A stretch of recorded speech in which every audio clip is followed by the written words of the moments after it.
Larunbat eta igande goizetan, gure musikaren garaia da. Euskal klasikoak naiz irratian. Kondenatuz plazara makurtzen naiz. Sara Iriarteren konpainian goizeko 6etan hasi. Eta 2 orduz, Euskal klasikorik onenak. Hauxe da egun motela. Hauxe da egun motela. Naiz irratian, Euskal klasikoak.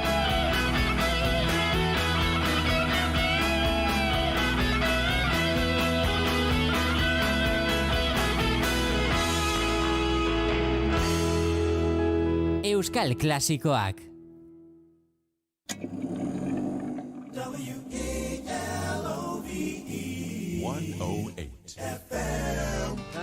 Historiak idatzidako gertakari eta mugimendu sozialetan musikak izandako paperaz ariko gara. Gramofonoan historia duten kantuak.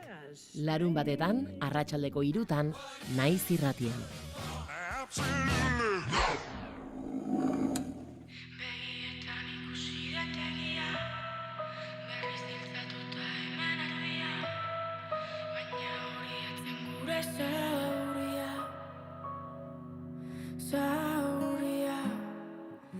Naiz hau esateko gai, kanpoan deno gure zai. Mila bidere esan nizun, hemen ez da ezer orain. Eta hala ere, saiatzen naiz. Etorkizuna gure zai, da gure txai. Begietan ikusi detegia, berriz diltzatuta hemen erbia, baina hori ez den gure zauria. Begietan ikusi detegia, berriz diltzatuta hemen erbia,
harrapatu gaitu euriak, atertuko du egunen batian, hau da oroitu nahi dudan guztia.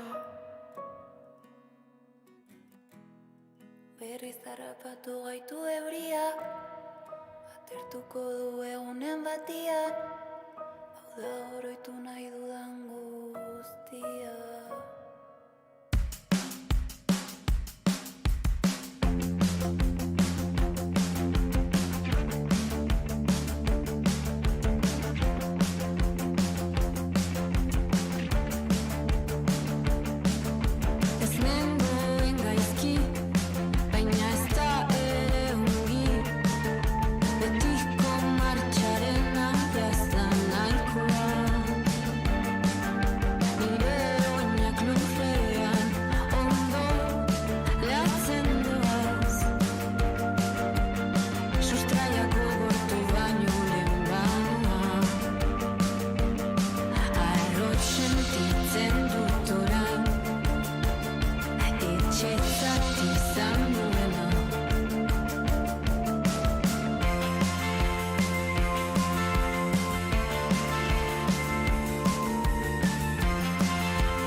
informazioaren aria, naiz irratian, Pegi Lekuona. Egunon, goizeko 8 dira, ongi etorri naiz irratira. Israelek ez du Gazako sarraski etengo, Egipton negoziatzen den bitartean sionistek ezinbesteko baldintza gisa jarri dute baituak askatzea edozein konpromezu bete alizateko. Zaloa Badiola, egunon.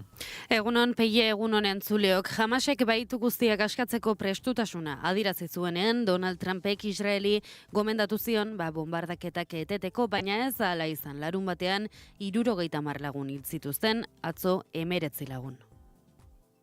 מהלך מדיני שהפך בן רגע את הקערה. במקום שישראל תבודד, החמאס מבודד. וכתוצאה מהלחץ הצבאי העצים שהפעלנו והלחץ המדיני, Benjamin Netanyahuk baituen askapena nahi du ezinbestean. Halakorik ez badago, ez dutela planarekin jarraituko esan du. Everybody was unified in wanting this war to end and seeing peace in the Middle East, and we're very close to achieving that. Thank you all, and everybody will be treated fairly. Donald Trumpek bakea gertu ikusten du, bere esanetan Hamasek akordio onartu bezain pronto, suetena indarrean egongo da. Gurean berriz, giro bustiari aurre ginez eta hiria festa bihurtuta kilometroak jaia ospatu dute igande honetan Elgoibarren, ikastolak hezkuntza sistemaren 3. sarea direla aldarrikatu dute. Itunpeko ikastetxeen sarean kokatzen gaituzte, bai. Baina argi daukagu hori ez dela gure kokalekua. Hezkuntza sistemaren 3. sarea gara ikastolak. Eta hori da gaur aldarrikatu nahi duguna. Kilometroak jaiak helmuga zuen urtea baliatu nahi izan dute euskararen erabilera handitzeko, ez euskararen alde gehiago egoteko, baizik eta euskaraz gehiago eta gehiagok egiteko. Gure mugetatik kanpo berriro ere, Sebastian Lekornuk Beiruren exekutiboa bere horretan mantenduko du. Iaia, zentro eta eskuineko alderdietako 15kideko gobernua osatu du, ezkerraren haserreara ginez, aurreko exekutiboa saritu egin dutela esan dute.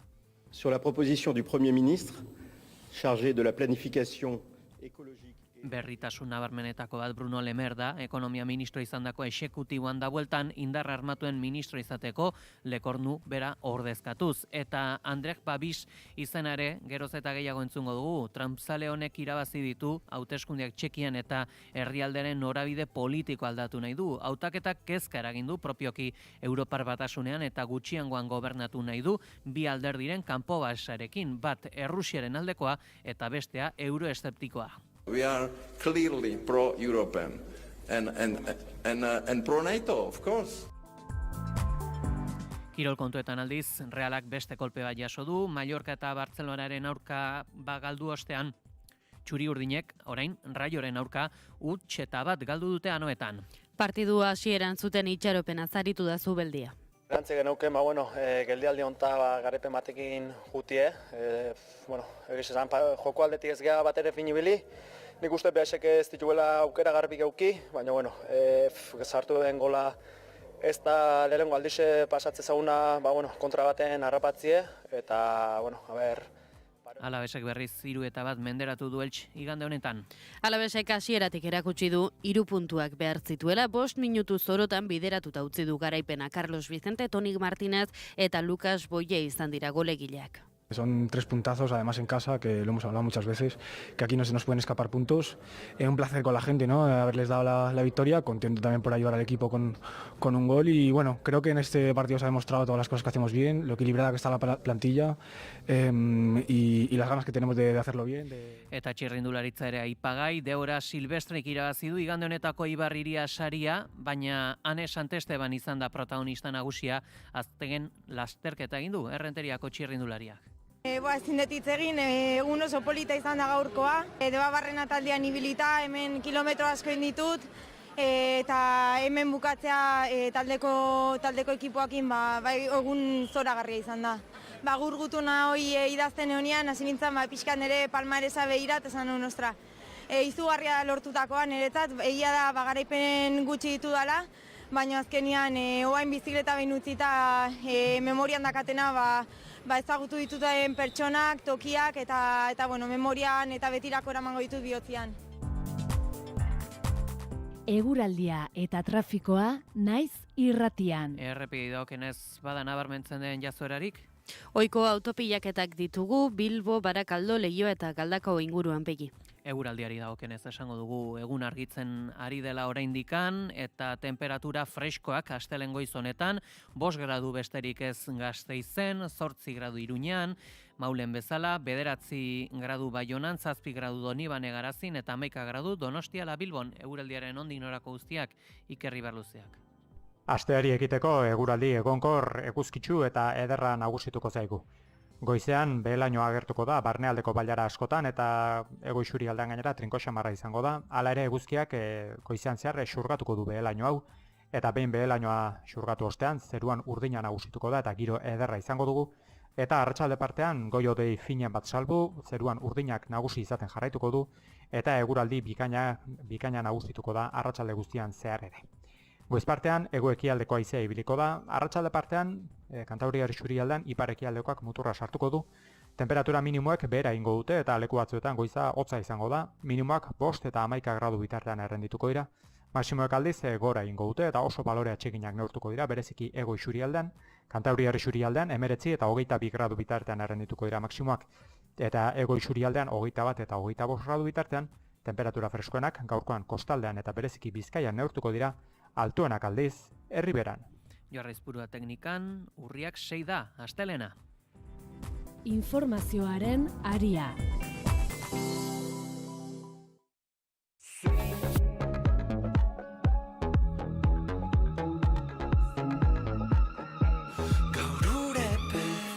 Estatuaren biktimak aitortzeko prozesuan poliziek sustatutako boikota epaitegietan bukatzen da. Guardia Zibilaren antolakundek sustatuta 500 lagunek aitorpena eskatu dute balorazio batzordearen lana oztopatuz. Alegin guztiak bertan bera utzi dituzte epaitegiek.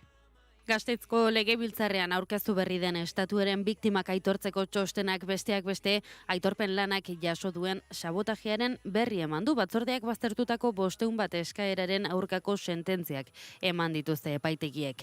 Zehazki 2021 urtean Guardia Zibil eta Polizien elkarteek eskaerak gauzatzeko kanpaina egin zuten eta hala bere ingurutik motivazio politikoko indarkeria jaso zutela argudiatuz. Guztira, mota honetako 473 eskaera jaso zituen batzordeak. Onartu gabe gelditu ziren legearen xedea aparatu polizial ala parapolizialen indarkeria delako. Hala ere poliziek sustatutako eskaeren urrengo joko zelaia epaitegiak izango dira. Batzordeak eskainetako datuen arabera 86 apelazio administratibo egon dira, 21 ebatzi dituzte eta kasu guztietan kontrako irizpidea ezarri dute epaileek. Euskal Autonomia Erkidegoko Auzitegi Nagusiaren arlo administratiboak dio 2016ko legeak orain artean errepalatu ala errekonozitu gabeko motivazio politikoari dagokiola eta ezin daitekela terrorismoaren biktimez hitz egin. Hain zuzen, balorazio batzordearen datuak aintzat hartuta iruzurrezko 510 aitorpen eskaera burutu dira, 460 indar polizialetakoak eta 50 etaren biktimenak. Batzordeak aztertutako eskaeren 170 dira hau. Eta hain zuzen, dispertsioaren biktimak aitorpenik gabe geldituko dira. Estatuaren biktimak aitortzeko Nafarroa, ala Euskal Autonomia Erkidegoko prozesu eta legek ez dituzte aintzat hartzen. Etxerat elkarteak 17 biktimen errekonozimendu eskatu arren, balorazio batzordek zehaztu dute ez dagoela aitorpena gauzatzeko babes legalik. Azken urtean, EAEko balorazio batzordeak bertan bera utzi ditu halako 12 aitorpen eskaera. Azaldu dutenez, giza eskubideen urraketa subjektu aktiboen ekimen zuzenei dagokie. Ondorioz, legeak dispertsioaren biktimak aintzat arditzan, beharrezko izango litzateke egitate eta estatuaren boteren aktibitatearen arteko konexio bat. Halaber, batzordeak uste du urruntzearen eta sakabanaketaren errealitateak benetako eragina zuela bisita eskubideak antolatzeko eta gauzatzeko moduan. Adituek ondorioztatu dute legeak errealitate mingarri honi buruzko iritzia emateko aukera kentzen duela. Informazioaren aria. Eta Israelek ez du Gazako sarraskia etengo, Egipto negoziatzen den bitartean, Donald Trumpen planaren xetasunak aztertuko dituzte gaur, Ameriketako Estatu Batuek, Israelek, Palestinak eta Katarreko ordezkariek, sionistek ezinbesteko baldintza gisa jarri dute baituak askatzea edozein konpromezu bete ahal izateko. Hamasek akordioa lortzeko konpromesua berretsi du. Negoziazio talde palestinarreko iturri baten arabera, helburua presoen transferentzia eta trukea gauzatzeko baldintzak prestatzea da. Horretarako ezinbestekotzat jo dute Israelek Gazako zerrendako operazio guztiak etetea. Aldi berean Hamas eta erresistentziako gainontzeko indarrek berdina egingo dute. Hamasek baitu guztiak askatzeko prestutasuna adierazi zuenean, Donald Trumpek Israeli gomendatu zion bonbardaketak eteteko, baina ez da hala izan, larunbatean 70 lagun hil zituzten, atzo 19 lagun. מהלך מדיני שהפך בן רגע את הקערה. Izan ere, Benjamin Netanyahuk baituen askapena nahi du ezinbestean. Halakorik ez badago, ez dutela planarekin jarraituko esan du. Trumpek berretsi du Israelgo soldaduek 1,5 eta 3,5 kilometro atzera egin dutela frontetik. Everybody was unified in wanting this war to end and seeing peace in the Middle East, and we're very close to achieving that. Thank you all, and everybody will be treated fairly. Ameriketako Estatu Batuetako presidenteak bakea gertu ikusten du bere esanetan, Hamasek akordio onartu bezain pronto, su-etena indarrean egongo da. Egiptoko negoziaketetan, Steve Witkoff eta Jared Kushner, Trumpen suiak ordezkatuko dute Ameriketako Estatu Batuak, Hamasen izenean, Jalil al-Aya joango da, lehen aldiz irtengo da Dohatik bera eta Hamasen gainotzeko negoziatzaileen aurkako atentatua jaso zenetik. Bestalde, aipatuko dugu ere, flotillako atxilotuek tratu txarrak salatu dituztela. Eskifaietako hainbat kide, Roma, Ginebra, ala Madrilera itzuli dira, baina ez dago Euskal Herritarren berri. Jakina dena da, atxilotuak presondegietan daudela eta hainbatek gozegrebak hasi dituztela. Jatorria Espainiarreko 21 aktivista Madrilera heldu dira gau honetan. Zuriz jantzita garaipenaren ikurra eginez, Palestinaren aldeko oihuekin jaso dituzte.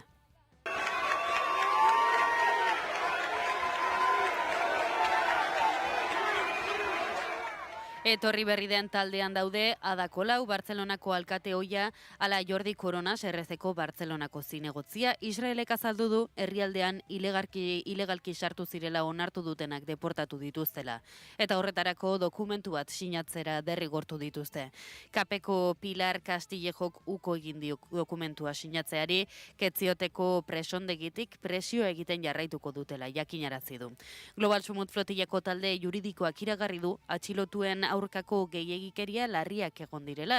Turkiara deportatu dituzten 137 aktivistek salatu zuten eskuak lotuta eta jakiala edaririk gabe izan zituztela 36-40 ordu artean. Greta'ya çok ağır işkence yaptılar. Greta Thunberg torturatu dutela salatu dute ere. Lurretik arrastaka eraman dute eta Israelgo bandera bat musukatzera behartu. Flotillako 19 aktivistek gosegreba hasi dute. Informazioaren aria. Goizeko 8 eta 13 tokiku kontu pare bat ere nabarmendu beharra ditugu, izan ere, oroimen historikoak 150 gazte bildu ditu Ezkabako torlekuan. Memoria Sare izeneko programaren baitan, Espainiar Estatuko 12 autonomi ezberdinetako gazteek eldrogasen emanaldia ikusi dute eta botilen ibilbideren lehenbiziko etapa egin dute Ezkaba eta Olabe artean 1928ko iesaldiaren pausoak jarraituz.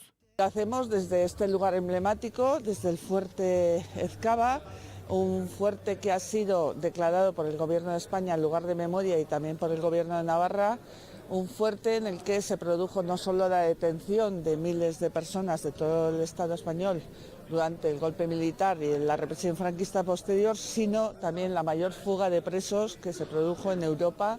Duela ia 90 urte gertatutakoa azaldu diete gaztei etapan zehar, gogoan dugu, 700 eta 95 lagunek ihes egin zutela Ezkabako gotorlekutik, Europako presoen iesaldirik handiena izandakoan. Etapa bukatzean Olabeko hobi komunera joan ziren parte hartzaileak eta bertan omenaldia egin zieten iesaldian eraildako 200 gora lagunei eta baita ihes egitea lortu zuten 3. Eta berriz Usan Solotarrek metroaren geltokia herriaren erdigunean jartzearen alde bozkatu dute, igande honetako galdeketan 94,7ko babes zabala lortu du aukera honek. Geltokia erdigunean herri plataformak bultzatutako ekimenak herritarren iritzia jaso nahi izan du metroa udalerrira nola iritsi behar den jakiteko proiektu ofizialak egungo geltokia herriaren erdigunean mantentzea baztertu baitu. 3 aukera izan dira galdeketan. Erdiguneko geltokia mantentzea, ibilgailuentzako tunel bat eraikitzea edo beste autobus batek konektatzea Galdakauko ospitaleko geltokiarekin. Azkeneko hau da momentuz Lakuako gobernuak hartu duen erabakia.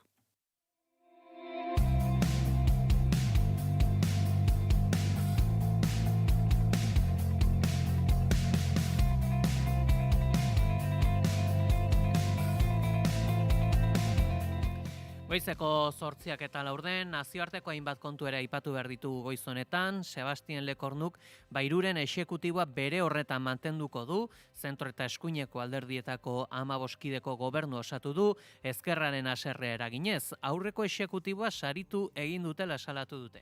Sur la proposition du Premier ministre, chargé de la planification écologique et énergétique, le président de la République a nommé Madame Elisabeth Borne, Ministre d'État. Bere horretan mantendu dituzte Bruno Retaliau barne ministroa, Gerald Darmanin justizia ministroa, Rashida Dati kultura ministroa, Manuel Valls itxasoz bestaldeko aferetako ministroa edota Elisabeth Borne hezkuntza ministroa. Berritasun nabarmenetako bat Bruno Lemer da, ekonomia ministro izandakoa exekutiboan bueltan da, indar armatuen ministro izateko Lekornu bera ordezkatuz. Txekian aldiz hauteskundeak izan dituzte eta bertan Andrej Babis Trump-zaleak irabazi ditu hauteskundeak eta herrialdearen norabide politiko aldatu nahi duela esan du. Hautaketak kezka eragin du Europar Batasunean, gutxiengoan gobernatu nahi du bi alderdiren kanpo sustengoarekin, bat Errusiarra eta beste euroeszeptikoa.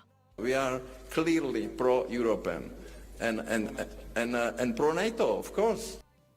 Babislen ministroiak hauteskundeak irabazi ditu 136ko babesa lortuz. Gobernua osatzeko koalizioa egin beharko du SPD alderdi ultraeskuinarekin, zeinak bozken 7,8 lortu duen. Litekena da gainera beste alderdi baten kanpo babesa behar izatea, motoriste du izen alderdi horrek eta ultraeskuinaren agenda jarraitzen du ere bai. Azken honek bozken 6,8 berenganatu du.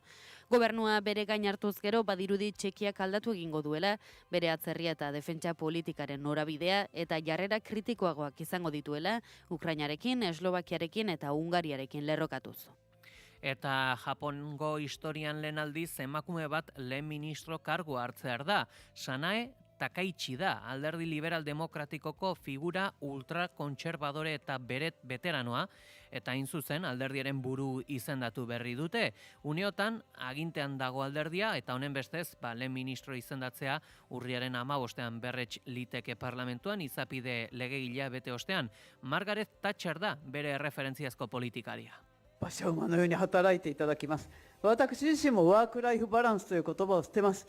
働いて働いて働いて働いて。Takaichi 74 urtekoa Shinjiro Koizumi nekazaritza ministroa gainditu du barne bozketa liskartsu batean. Shinzo Abe lehen ministroaren ikasle politikoa, Takaichik etengabeko esfortzu politiko bat agindu du.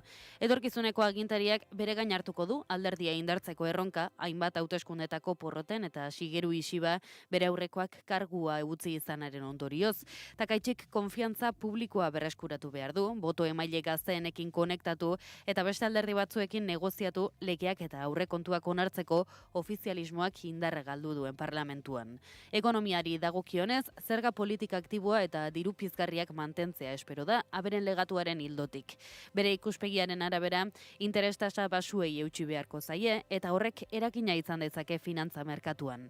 Maila diplomatikoan, bere jarrera nazionalistak Txinarekin harremanak tenka ditzake, bereziki Japoniako iragan militaristari lotutako Yasukuneko santutegia bisitatzen jarraitzeko asmoarekin.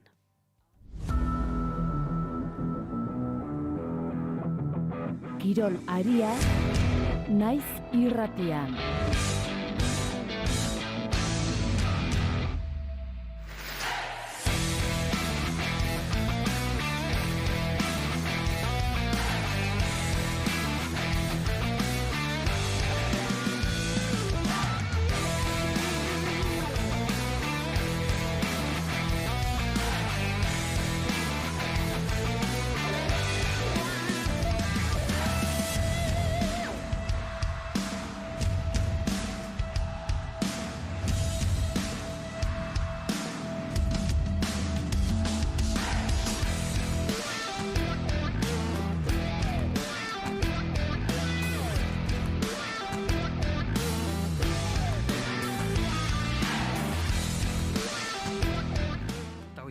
9:20 direla aldu zaigu kirol kontuak aipatzeko tenorea, joera aldatzen ari zela zirudienean, Realak beste kolpea jaso du. Mallorcaren eta Bartzelonaren aurkako partidak onak izan arren, txuri urdinek, beraiek bezain patxal dabilen Raioren aurka huts eta bat galdu dute anoetan. Garazi Castaño, egunon?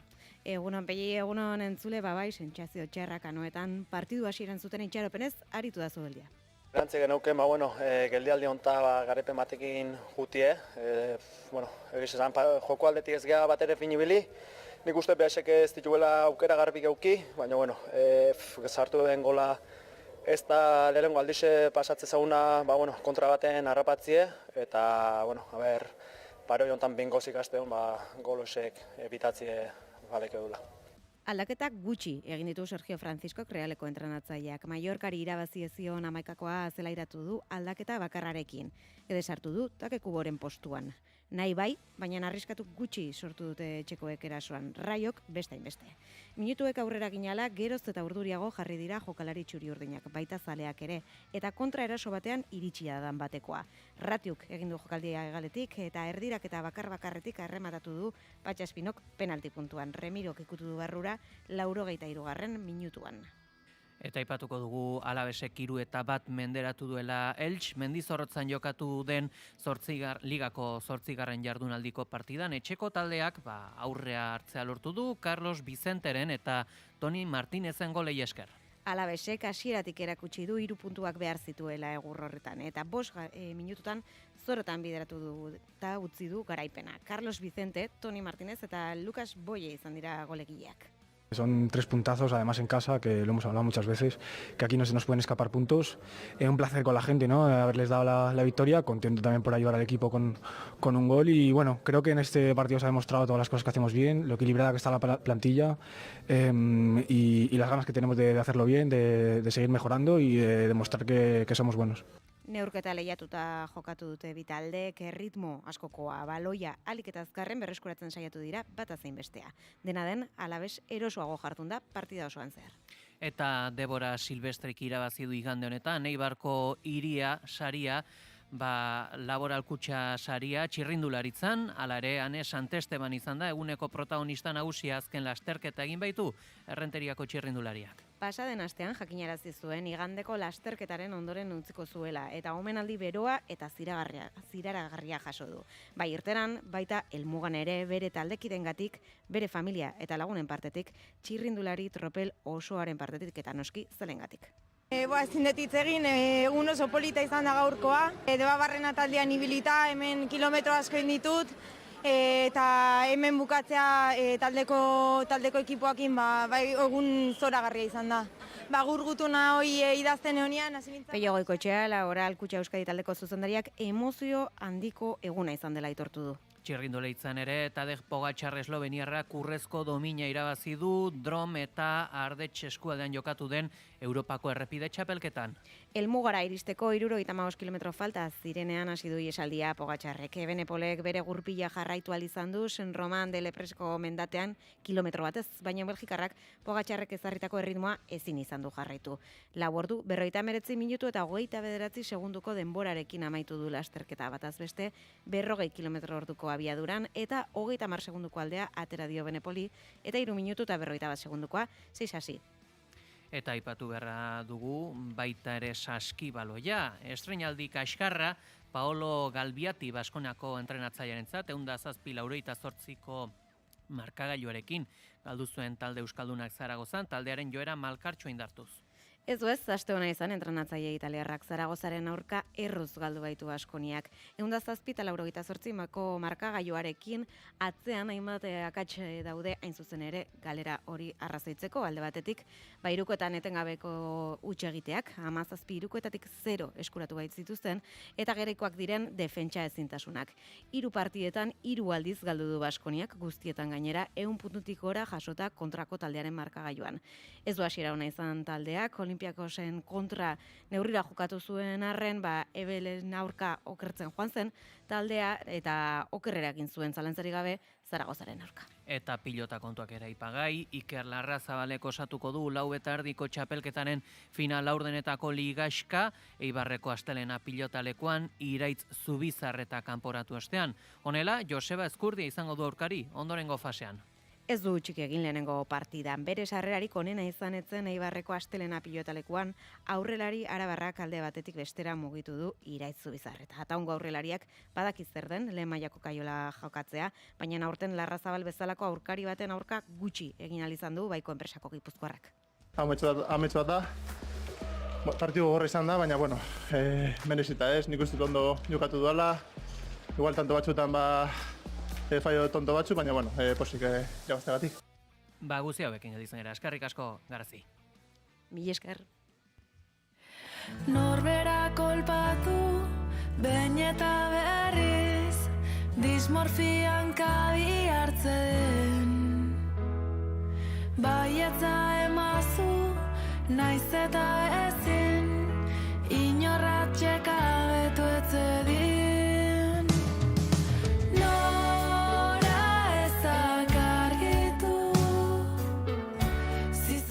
Eta goizeko 8:26 direla ere, asteburuko beste hainbat kontu ere azpimarratu berre ditu. Izan ere, Txaber Altubek eta Unai Mendiburuk irabazi dituzte Lekeition eta Mungian Bizkaiko bertsolari txapelketako lehenbiziko faseko 2. eta 3. saioak. Txapelketa irabazterekin bat, final aurrekora ere sailkatu dira biak.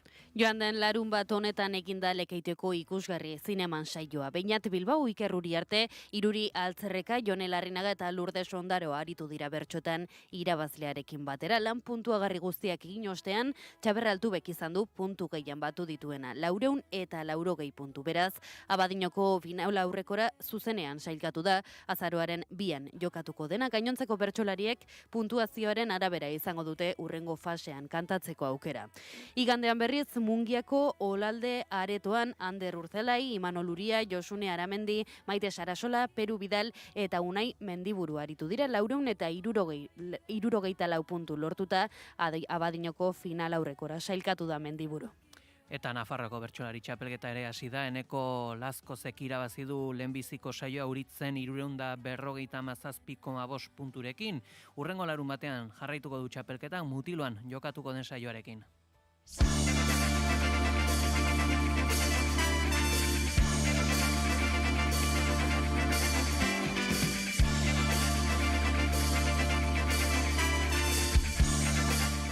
Eta giro bustiari aurre eginez eta hiri festa bihurtuta kilometroak jaia ospatu da ere igande honetan Elgoibarren ikastolak hezkuntza sistemaren 3. sarea direla aldarrikatu dute. Kilometroak jaiak helmuga zuen urtea baliatu nahi izan dute euskararen erabilera handitzeko, ez euskararen alte gehiago egoteko, baizik eta euskaraz gehiago eta gehiagok egiteko. Erakundeen, alderdi politikoen eta euskal kulturgintzaren ordezkari askoren artean, Aitor Elizaranek kilometroak kulturelkarteko lehendakariak beste gai bati heldu zion atzo, ikastolen aldarrikapenari. Itunpeko ikastetxeen sarean kokatzen gaituzte, bai. Baina argi daukagu hori ez dela gure kokalekua. Hezkuntza sistemaren 3. sarea gara ikastolak. Eta hori da gaur aldarrikatu nahi duguna. Izan ere, kilometroak euskararen eta euskal kulturaren jaia izateaz gainera, aldarrikapen jaia ere bada. Ikastolen aldarrikapen jaia. Izan den Begoña Pedrosa sailburuak euskararen garrantzia azpimarratu du. Eta gaurko leloari erreparatuz, saltoka euskarara salto egiteko baldintzak sortzea tokatzen zaigu. Eguna aurrera eraman alizateko urte osoa pasatu dute ikastolan 2 helbururi tiraka, elkarlana eta euskararen erabilera. Eta aipatu beharra dugu ere, inolako arazori gabe garatu dela festa aldaketa bat arteko. Janus Lester taldeak Aita Agirre egunean eskaini beharreko kontzertua bertan bera utzi behar izan dute, abeslariaren osasun arazoengatik eta eguna bukatuta komunitateak agertu den indarrak eta aurrera eramandako elkarlana txalotu ditu antolakuntzak ere balorazioa batean. 50. edizioaren lekukoa dagoeneko Lazkaoko San Benito ikastolaren eskuetan da. Badugu erronka, erosokeria jarri, ezkero kolokan, kilometroen bueltan baiet, herri bat saltoka.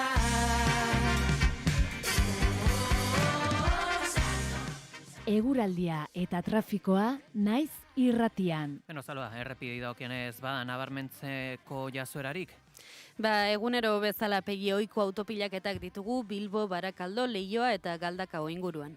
Ados, adi ibili beharko da, orduan, bereziki jakin badakizue, hor unibertsitatetara bidean izaten diren auto eta autobus horiek, auto hilarak izaten dituztelako, aste hasiera dugu, eta jakin badakizue, aste hasieran beti unibertsitatera hoi baino ikasle gehiago ere joaten dela. Eguraldiari dagokionez, esan beharka dugu, temperatura freskoak dauzkagula, nabaritzen da, urrian sartu berri garela, esango dugu baita ere gutxinaka goizeko 8:00 direla, egun argitzen ari dela, bereziki Euskal Herritik ekialdean dauden hiriburu hoietan, une honetan 9 gradu dauzkagu, Iruñean, Maule ala Baionan, Donibane Garazin 8 gradu, eta egun argitzen ere, gutxinaka, Donostia ala Bilbo eta Gasteizen, hemengo temperaturak ere, kostaldeko hiriburuak Bilbon 12 gradurekin, Donostian 10 gradurekin, eta Gasteizen 4 gradurekin. Eguraldiaren nondik norako guztiak, Iker Ibarluzeak.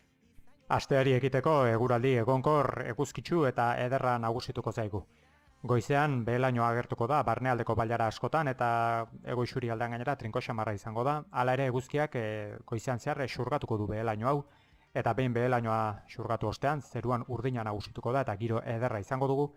Eta arratsalde partean goi-hodei finen bat salbu, zeruan urdinak nagusi izaten jarraituko du eta eguraldi bikaina nagusituko da arratsalde guztian zehar ere. Goiz partean, hego-ekialdeko haizea ibiliko da, arratsalde partean, Kantauriar isurialdean ipar-ekialdekoak muturra sartuko du. Temperatura minimoek behera ingo dute eta leku batzuetan goiza hotza izango da, minimoak 5 eta 11 gradu bitartean errendituko dira.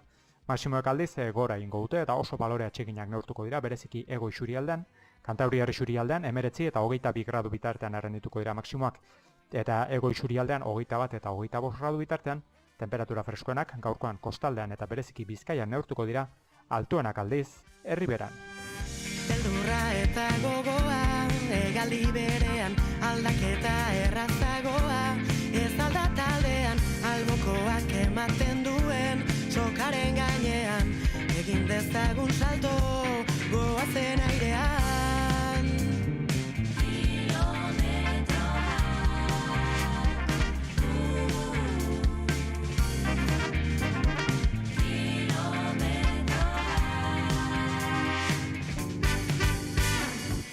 Ikastolak bota du, herriraino soka, ohitura aldatzeko, badugu erronka, erosokeria jarri, ezkero kolokan, kilometroen bueltan baiet, herri bat saltoka.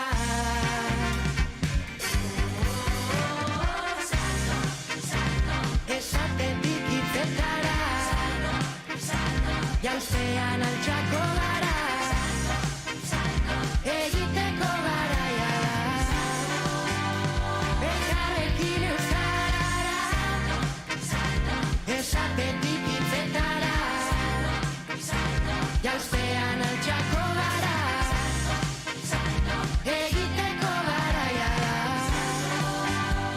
elkarrekin euskarara, elkarrekin euskarara,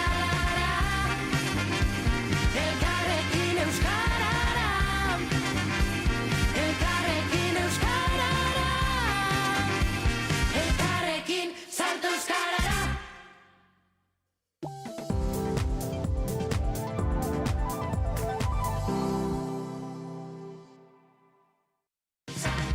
Eskerrik asko kilometroak 25. Egun paregabea izan da. Euskara, festa, musika eta elkarlana. Guztion laguntzari esker, ikastolen eta euskararen etorkizuna indartu dugu. Mila esker voluntario babesle eta parte hartzaile guztiei. Zuen ilusioa izan da arrakastaren gakoa. Euskara bizirik eta kilometroak aurrera. Hurrengo urtera arte. Elkarrekin salto euskarara. Burdindegi honek makineria profesionalen aukera handia dauka. Kalitate altuko osagarriak eta aholkularitza benetako espezialistengandik.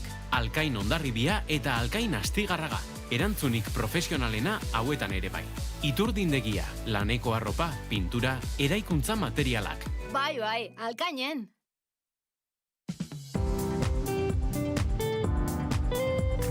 Informazioaren aria.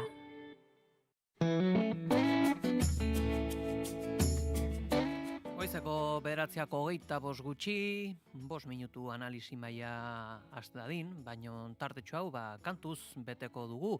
Izan ere, gaurko egunez, 1976 urtean jaio zen Fito Cabrales, Fito y los Fitipaldis, taldeko abeslari eta gitar jolea, eta ala alduko gera goizeko 9:20 gutxitara. Gaurko honetan 59 urte betetzen ditu, zorionak. Nunca fui lo que no pude ser y pudiera ser que solo soy lo que he podido. Soy el halcón que ya no quiere ver y aprendió a ponerse la capucha él solito.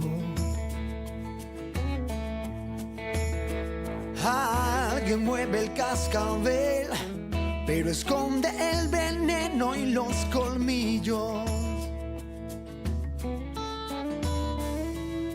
Es la forma de caer, es la forma de volver de los abismos. De escribir sin más razón, de decir por puro miedo a no saber decirlo. De apretar el corazón, de aflojar de la cabeza los tornillos.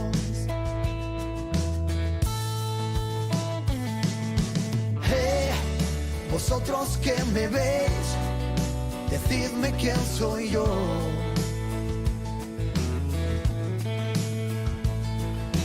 Hey, ¿quién necesita un rey teniendo aquí un bufón?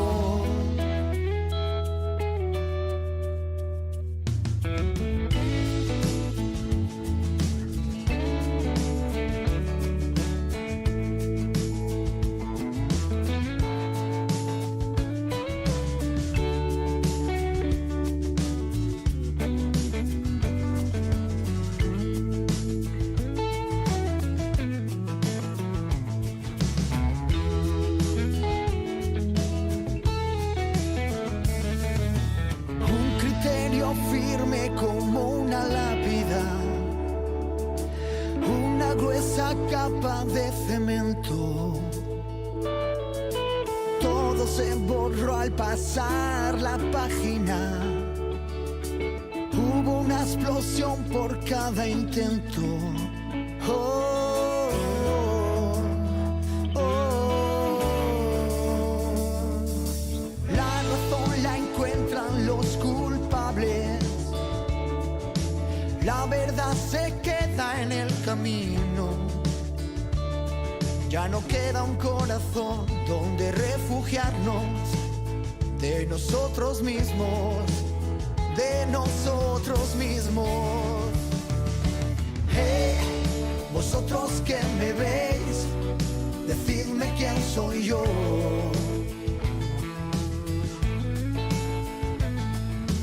Hey, ¿quién necesita un rey teniendo aquí un bufón?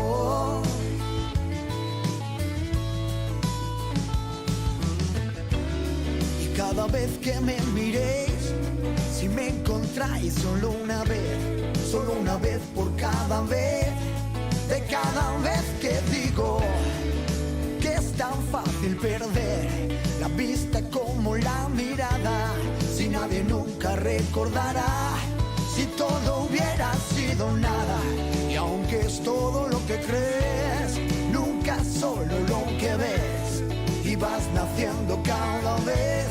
Y cada vez, ba ba ba ba ba ba, ba ba ba ba ba ba, ba ba ba ba ba ba.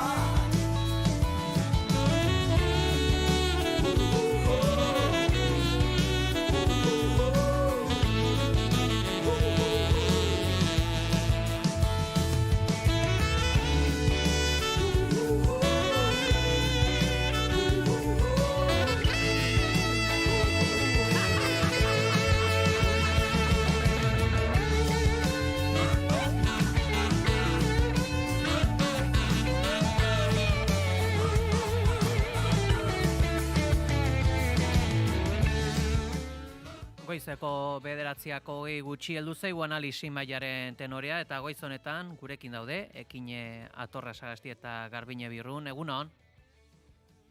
Egunon. Egunon denoi. Ez dakit gustuko duzue Fito y los Fitipaldis edo gaurkoan 59 urte betetzeitu Fito Cabralesek. Bai, nahi gustatzen zaizkit bere abestiak denak ez berdin, baino bai, abesti batzuk asko gustatzen zaizkit. Egia esan letrak, hitzak oso erakargarriak dauzka, oso poetikoak esateko batzutan ez dakit ondo zer esan nahi duten, baino tira atsegina egiten zait. Bai, asko errepikatzen dela iruditzen zait, baino bere estiloa da, eta estiloa, pentsatzen dut, estilo identifikagarria hori dela, ez da, baino bai, tira, orokorrean bai. Eta zorionak Fitori noski. Bueno, ez naiz hater planetan geratuko, Garbinaren hitzak hortxe utziko ditut, eta musika eta sorkuntza ere gustu guztietarako dago, ez da gure etxeko kultur musikalean sartzen Fito, baina zergatik ez, zorionak, baita berari ere. Zure hautaketa asteburu honetan ikusi dut sare sozialetan Fermin Muguruza izan da. Zalantzari gabe, euskal musikan tradiziozko beste talde batzuk izan dira, nire etxeko musika, eta tira, estatu batutatik eta erresuma batutik ere dan dute, ez pentsa, ez da, baina bai, asteburu honetako hitzordua, aro baten amaiera ere izan da, halako nostalgia puntu batekin, zapore ona bai, baina adinean gora bagoazela, kontzertuan gazte ere sentitu nintzen, nire 53 urteekin. Beraz, bueno, ezakit uste dut aro baten borobiltze bat ere izan dela, ibilbide interesgarria eta zuzeneko superbira hau ere bai, eta Iruñean Palestinako manifan ikustako jendetza. Navarrarenako aldarrikapen eta ez dakit musika maila aintzat hartuta, zapore ona, eta eraberean aro aldaketa bat ere bai, ez? Ikusteke, aurrerantzean zer izango den. Bai, tira, nahi bai, Fermine Muguruzaren ibilbidea oso interesgarria iruditu zait, batzutan ez naiz berarekin, ez dut berarekin bat egin, baina iruditzen zait oso interesgarria egin duena, ni izan nintzen Donostiako kontzertuan, eta, bueno, abesti guztiak ziren benetako himnoak, ezta? Eta horrek adierazten du bere garrantzia, eta nola edatu eta barneratu dan gizarte zati handi batean bere musika, bere obra esateko, ezta? Eta bestetik nik egia esan musika eta denetik entzuten dut. Bajetik hasita flamenkora, Bruce Springsteen berdin zait Fito, eta benetan denetik, eta batzutan ez dut errepikatzen entzuten dut eta esaten dut hau ez da nirea, eta beste batzutan itzultzen naiz, baino Ferminena, benetan miresgarria egin duena, eta gainditu behar izan dituen oztopo guztiak esaten dut, eta beti ez dut bat egin berarekin, baina aurrera. Aukera izango dugu, Bruce Springsteen edo Fermin Muguruza bera entzuteko beste astelenen batean, baina ekinezu gaipatu duzu Palestina eta gaurko analisi maila horri tirakasi berra dugu. Izan ere, flotillako atxilotuek tratu txarrak salatu dituzte, eskifaietako hainbat kide, Erroma, Ginebra, ala Madrilera bueltatu dira, baina ez dago Euskal Herritarren berri. Jakina dena da, atxilotuak presondegietan daudela eta hainbatek gozegrebak hasi dituztela. Jatorria Espainiarreko 21 aktivista Madrilera heldu dira gau honetan. Zuriz jantzita garaipenaren ikurra eginez, Palestinaren aldeko oihuekin jaso dituzte. Etorri berri den taldean daude Ada Colau Bartzelonako alkate ohia, ala Jordi Coronas RZ-ko Bartzelonako zinegotzia. Israelek azaldu du herrialdean ilegarki sartu zirela onartu dutenak deportatu dituztela. Horretarako dokumentu bat sinatzera derrigortu dituzte. Kupeko Pilar Castillejok uko egin dio dokumentua sinatzeari, Ketzioteko presondegitik presioa egiten jarraituko dutela jakinarazi du. Global Sumut flotillako talde juridikoak iragarri du atxilotuen aurkako gehiegikeria larriak egon direla, Turkiara deportatu dituzten 137 aktivistek salatu zuten eskuak lotuta eta jaki ala edaririk gabe izan zituztela 36-40 ordu artean. Greta'ya çok ağır işkence yaptılar. Greta Thunberg torturatu dutela ere salatu dute. Lurretik arrastaka eraman dute eta Israelgo bandera bat musikatzera behartu. Flotillako 19 aktivistek gose greba hasi dute. Deportazio hauetaz gehiago jakiteko gurekin da ere, nere Etxebarria, Gazarako mugimendu globaleko kide, egunon? Egunon. Euskal Herritik zenbat lagun izan dira flotillan eta une honetan badakizu zein den beraien egoera? Bai, 4 lagun izan dira. Bueno, 5. bat Euskalduna dana, baina Kanariasetan bizi da, eta bertako delegazioarekin joan da. Baina Euskal Herriko taldetik 4. Eta, bueno, egoera, guztiok ukatu dira sinatzera, badakizu sinatu eskero berehala deportatuak izan dira, eta eurak ez dabe sinatu, baina badakigu gaur bertan deportatuko dituztela. Hau da, Atenasera bialduko dituzte, eta gero Atenasetik oraindik ez dakigu gure 4 kideok Madrilera joango diren, edo Bilbora antza, edo ez dakigu hori. Baina, printzipioz Madrilera antza doaz, bai. Hain zuzen, Espainiar estatura, beraz, une honetan mitzak espetxetik kanpo daude, edo... Baliteke ez, 10 inguruan edo uste dut hartuko dutela hegazkina, baina, bueno, espetxetik kanpo badagoz be, atxilotua jarraitzen dute. Aeropuertuan egongo dira, bestela. Horre, hain zuzen, espetxetan ere tratu txarrak egon direla esan dute. Zerbait badakizue honi buruz, kontatu dizuete zerbait? Ezin izan dugu beraiekin zuzenean berba egin. Dakigu askatuko dituztela, konsulak eta zerbitzu juridikoak, gure zerbitzu juridikoak esan dutelako.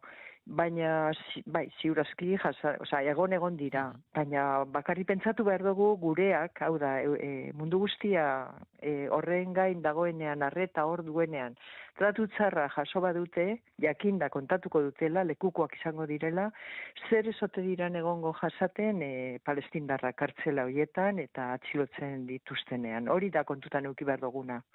Gureak azken batez badatoz etxera, baina horrek infernu horretan geratuko dira. Espainiar estatura itzuli direnek, dokumentu bat ere sinatu dute, ilegalki joan zirela. Dokumentu honi buruz zer dakizue, zer aipatzen da bertan? Ez, zuk onartu behar dozu, ilegalki sartu zarela Israelen. Hori ez da egia.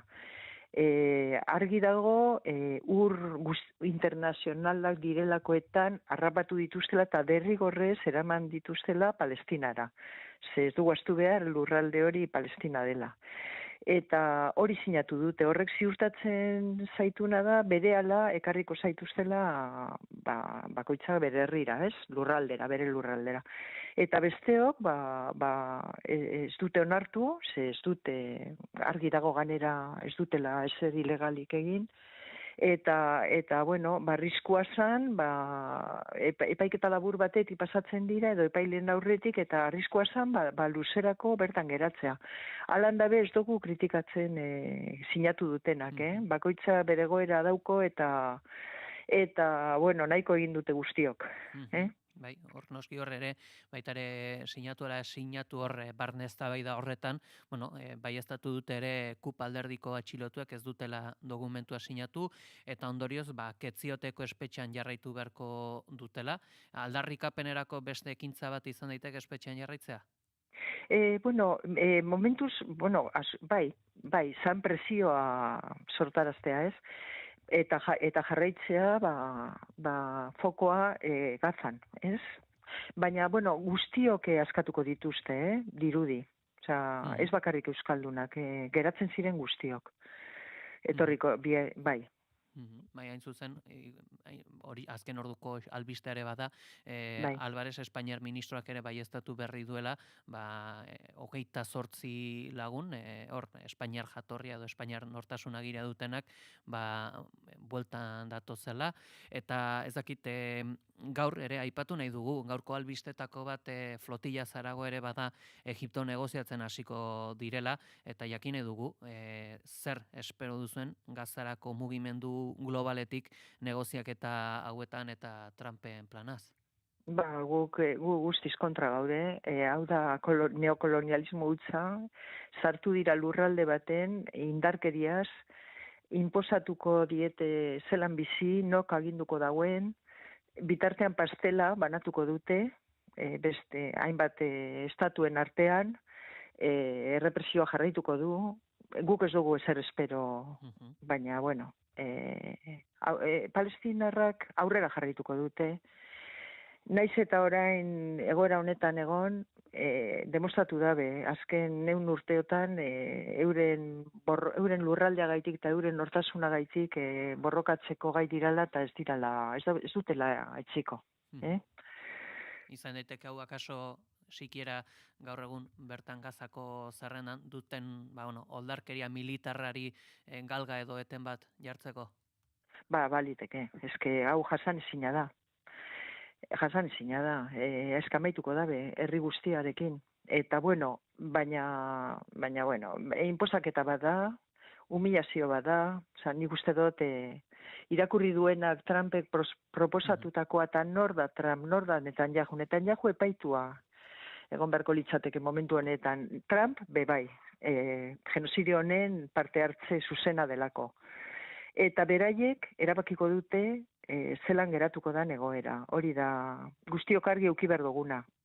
Hau farsa bat da, eta Trump, dagona da momentu honetan, baina espero dugu, Palestina jarraituko da borrokan. Hori argi daukagu. Egin behar duguna besteok da, ez isilik egon, eta denbora guztian euren ondoan egon. Bihar 2 urte beteko dira, 2023 urteko urriak 7, denbora asko pasa da, edabidetan asko hitz egin dugu, Palestinari eta Gazari buruz, asteburu honetan ere Iruñan 50.000 lagun bildu zituen manifestazio bat egon zen, ez dakit, espero duzu, aurrerantzean Palestinako auziak, bai euskal gizartean, bai munduko gizartean, bestelako presentzia bat izateak? Hori da lortu behar duguna, hau ez da amaitu. Flotillaren historia amaitu da, baina hau izan da garautzu, ondar zatitzu bat, egin duguna, edo egin dana. Eta, ez dugu astu behar, gobernuen jarrera aldaketa zozetan ikusi bada, izan dela herriaren erantzunaren ondorioz. Eta hori da ez dugun astu behar. Denbora guztian, egon behar gara exigitzen gure agintariei eta gure boikot osoa egin behar diogu Israeli, exigitu behar dugu hori holan izatea. Israel gelditzen ez dan momentura arte, jarraituko dau genozidioak. Modu izkutu batean, modu suabeago bat, bestera bateko forma bat hartuko dau, baina genozidak dira eta jarraituko dabe horretan. Guzti hauekin gelditzen gera, Nere Etxebarria, Gazarako mugimendu globaleko kidea, mila esker gurean izategatik goizontan. Mila esker zuei. Eta esango dugu, errepikatuko dugu berriro azken orduko albistea zein den, gaur bertan, Euskal Herritarrak diren Sumut flotillako eskifaietako kideak deportatu egingo dituzte, goizeko 10:00 hegaldia hartuko dute Atenasera joateko, eta gero ikusiko da Madrilera ala Bilbora bueltatuko diren, baina baieztatua behintzat, gaur bertan 4 kide horiek itzuli egingo direla edo beraien itzulerako bidea hasi egingo dutela. Partekatuko dugu, aipagai hau, Sumut flotilla zein gaur Egipton hasi beharrekoak diren negoziaketa horiek, izan berri dugun Etxebarriak salatu egin du negoziaketa hori bera, neokolonialismo hitza ere baliatu du, eta ez dakit, jakin nahi dugu zuek Ekine eta Garbine zer esperantza eragiten dizuen Egiptoko negoziaketa hauek, Ekine zurekin hasiko gara.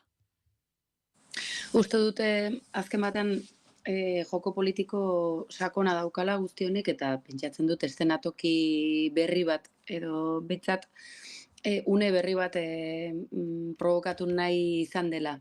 Uste dut batetik informazio falta nabaria da, eta analisisakon bat egiteko ere erraztasun gutxi daude, baina ikusita hasieratik jakina zela eta ez zela izkutatzen Gazan nolabaiteko berrantolaketa eta berreraikuntza planteamendu bat bazegoela bertan, interes ekonomikoak, espekulatiboak eta abar tartean egonda, ez bakarrik lurrari lotuta, baizik eta kokapenagatik, ezta?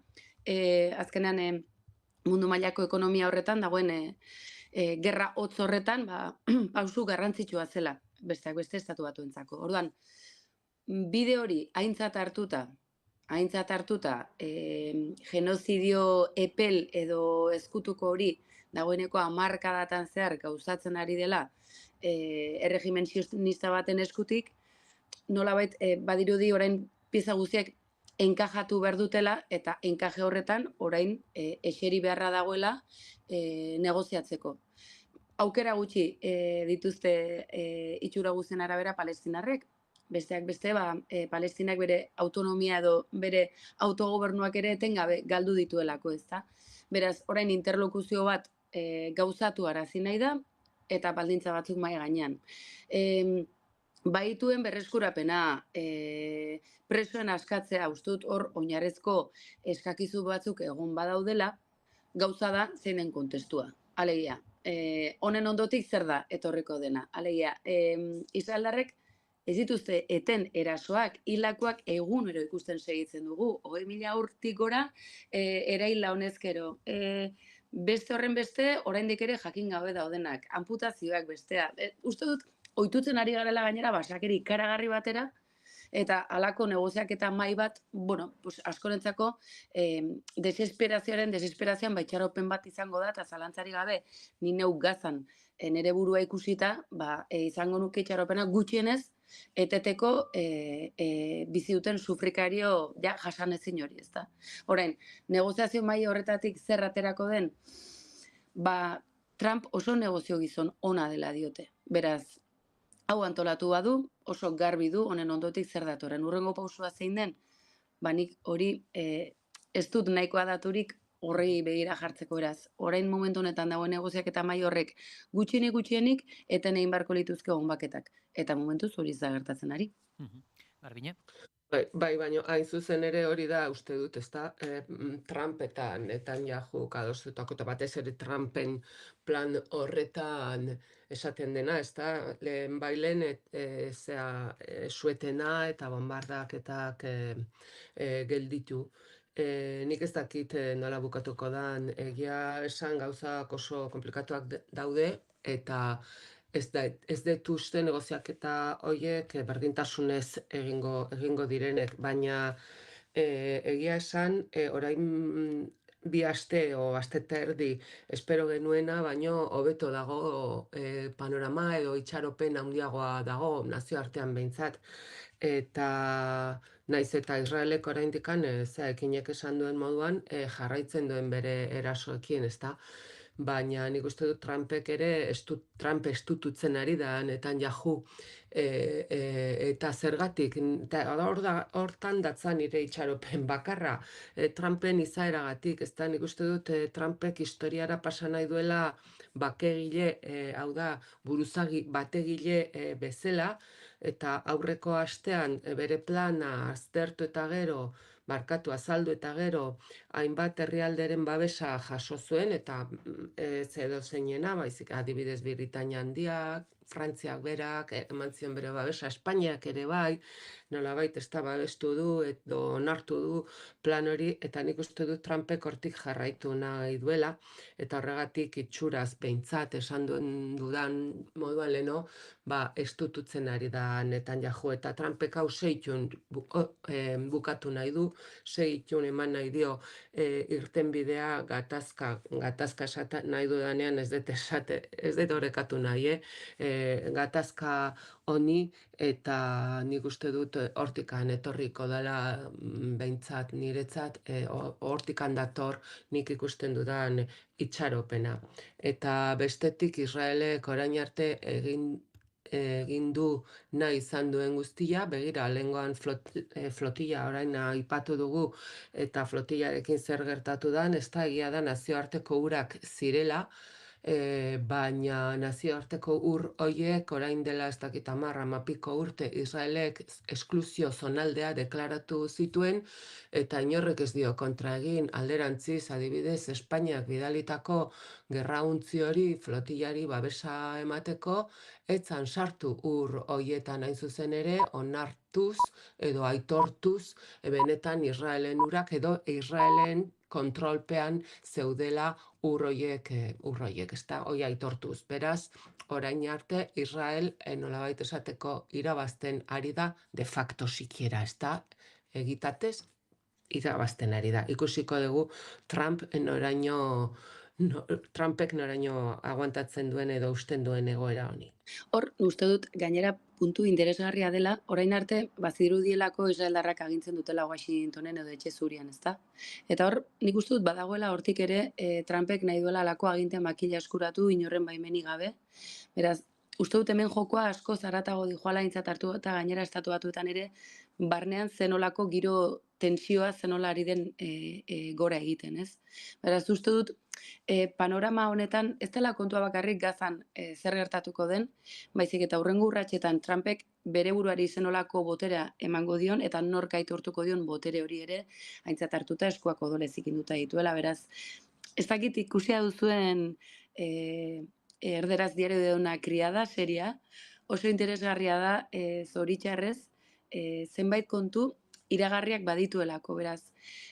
Oso botere eskuin muturrekoak eta oso atzerakoiak, misoginoak eta emakumeen eskubiak guztiz gutxitzera datozenak dira, oso arrazistak, homofoboak, jende oso arriskutsua dira, beraz, egia da, ohitu garela euren izenekin aritzen, baina argi, hau zela txantxetako kontua, nolabaiteko onda espansiboak oso gertu ditugulako eta egunerokoan antzematen ari zizkigulako eskuin muturraren gorakadarekin. Beraz, uste dut, ahalegin bat egin beharko genukela guztiok ere, hau guztia modu zabal batean irakurtzen, zoritxarrez, telebistako show bat bilakatzen dutelako askotan, eta ez dute, berez, botererik, ez dute eskuduntzarik, ez lukete izan behar guztion ordezkari, baina bilakatzen ari dira.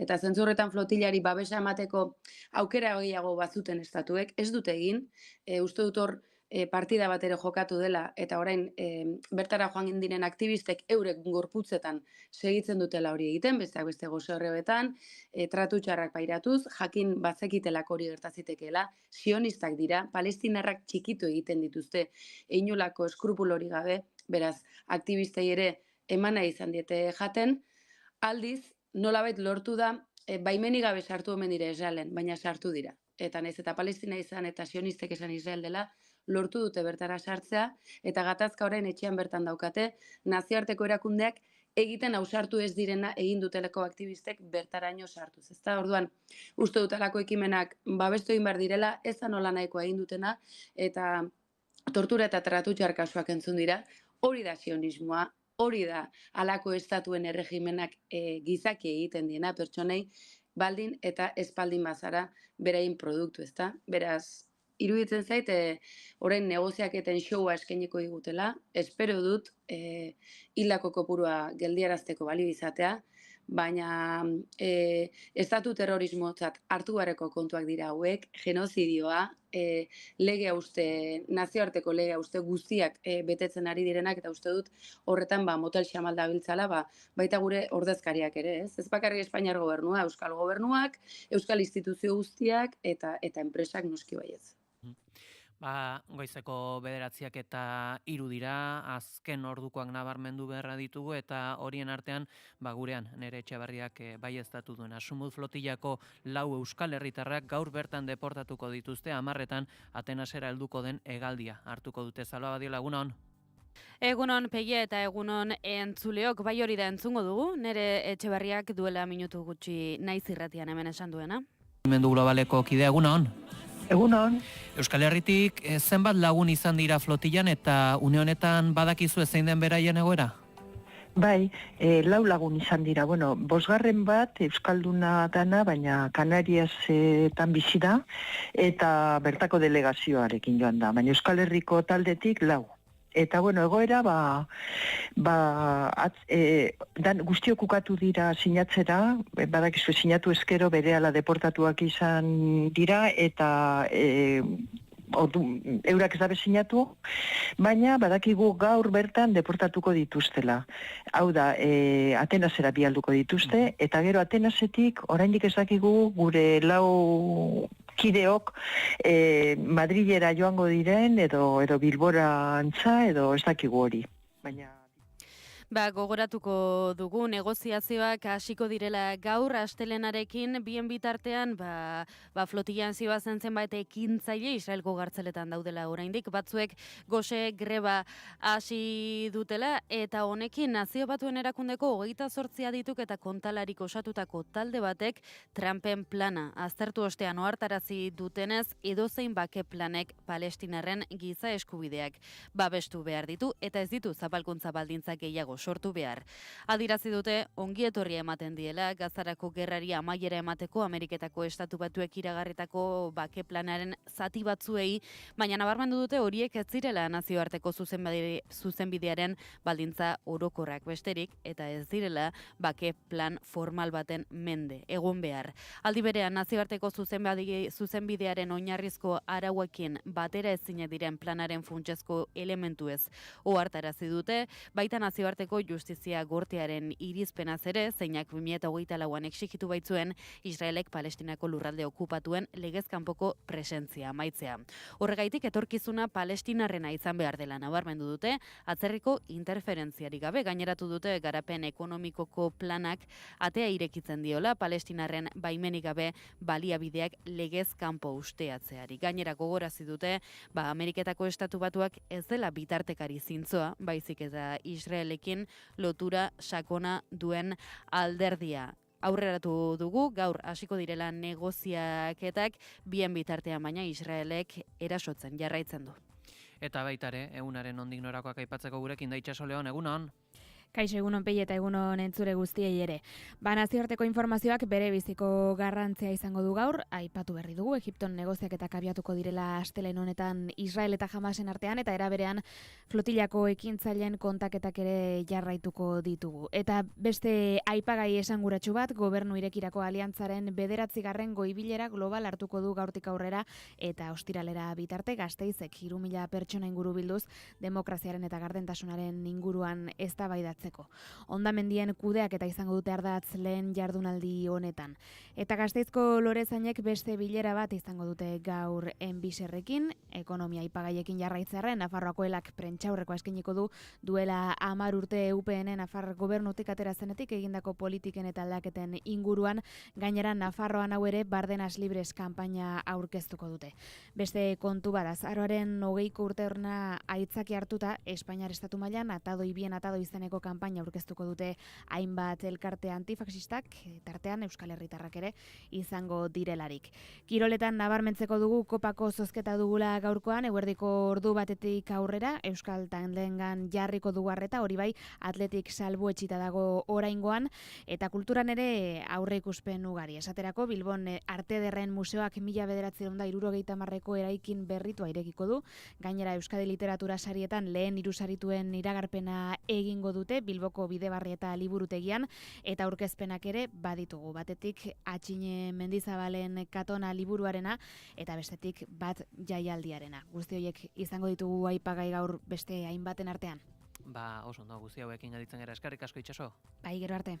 Eguraldia eta trafikoa naiz irratian. Errepidetan bada nabarmentzeko jazorarik? Ohiko autopeilaketak ditugu Bilbo, Barakaldo, Leioa eta Galdakao inguruan Pei. Eguraldiaren nondik norako guztiak, Ikerri Berluzeak.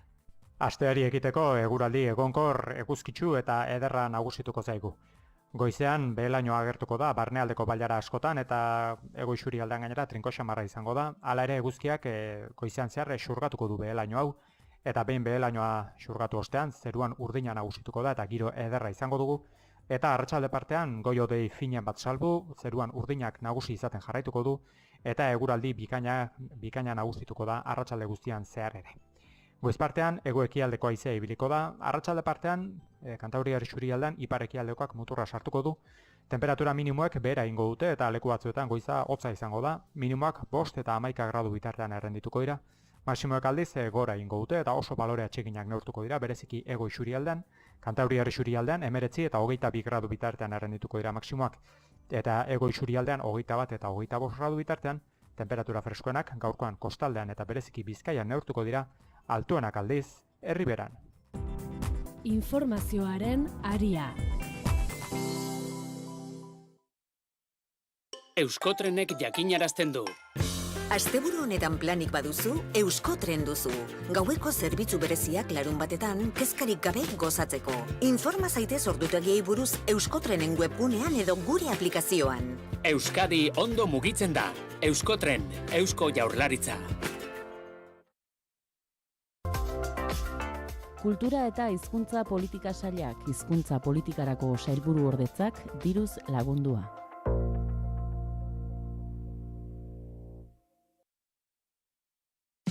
Informazioaren aria, naiz irratian.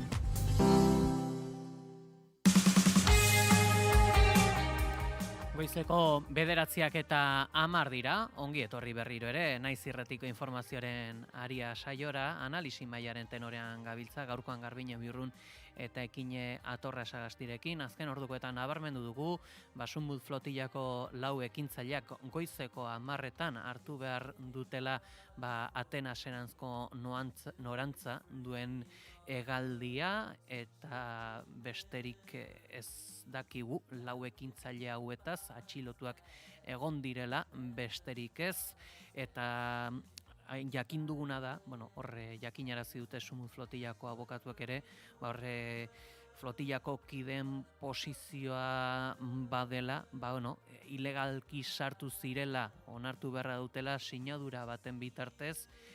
Garbine, ez dakit honek ez dakit zer nolako zentzu edo zer nolako ondorio juridiko izan ditzake halako sinadura batek, ez dakit konstatazio bat ere bada, edo ez dakit zein izan daiteke honen logika akaso? Bueno, batetik argi dago hori egiten dela aske guztiaren truke, ezta? Edo askatzeko eskatzen den eskakizun bat, Israelek eskatzen duena, ezta?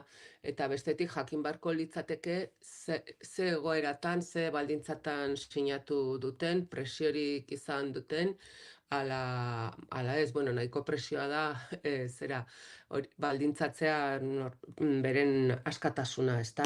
Baino ikusi beharko litzateke baita ere, abogatuek babestuta, lagundukatuta edo aholkatuta egon diren edo ez, eta gero, ikusi beharko litzateke zerena, hemen bertan behintzat gure zuzenbidearen eta jurisprudentziaren arabera egiten dien aitorpenak ez dira beti kontuan hartzen, baizik eta bakarrikan egin direnak erabat aske eta aholkatuta. Beraz, hori ikusi beharko litzateke, benetan zegoeratan egindan, naiz eta jakin badakigu zertarako eskatu duen hori Israelek, ezta? Eta nola baldintzatu duen ekintzaile hauen edo persona hauen askatasuna. Ekine? Bai, lehen aipatutakoaren aritik ez. Hemen ari nintzen pixka bat edizio digitalei begira baita ere, eta, lehen aipatutako ideen ari berdinetik tiraka. Deigarria iruditzen zait, nola ari garen normalizatzen kontu batzuk, eta ez dakit, batzutan hitzik gabere geratzen gara kontu honekin ere nola egin fundamentuzko analisi bat, ezta?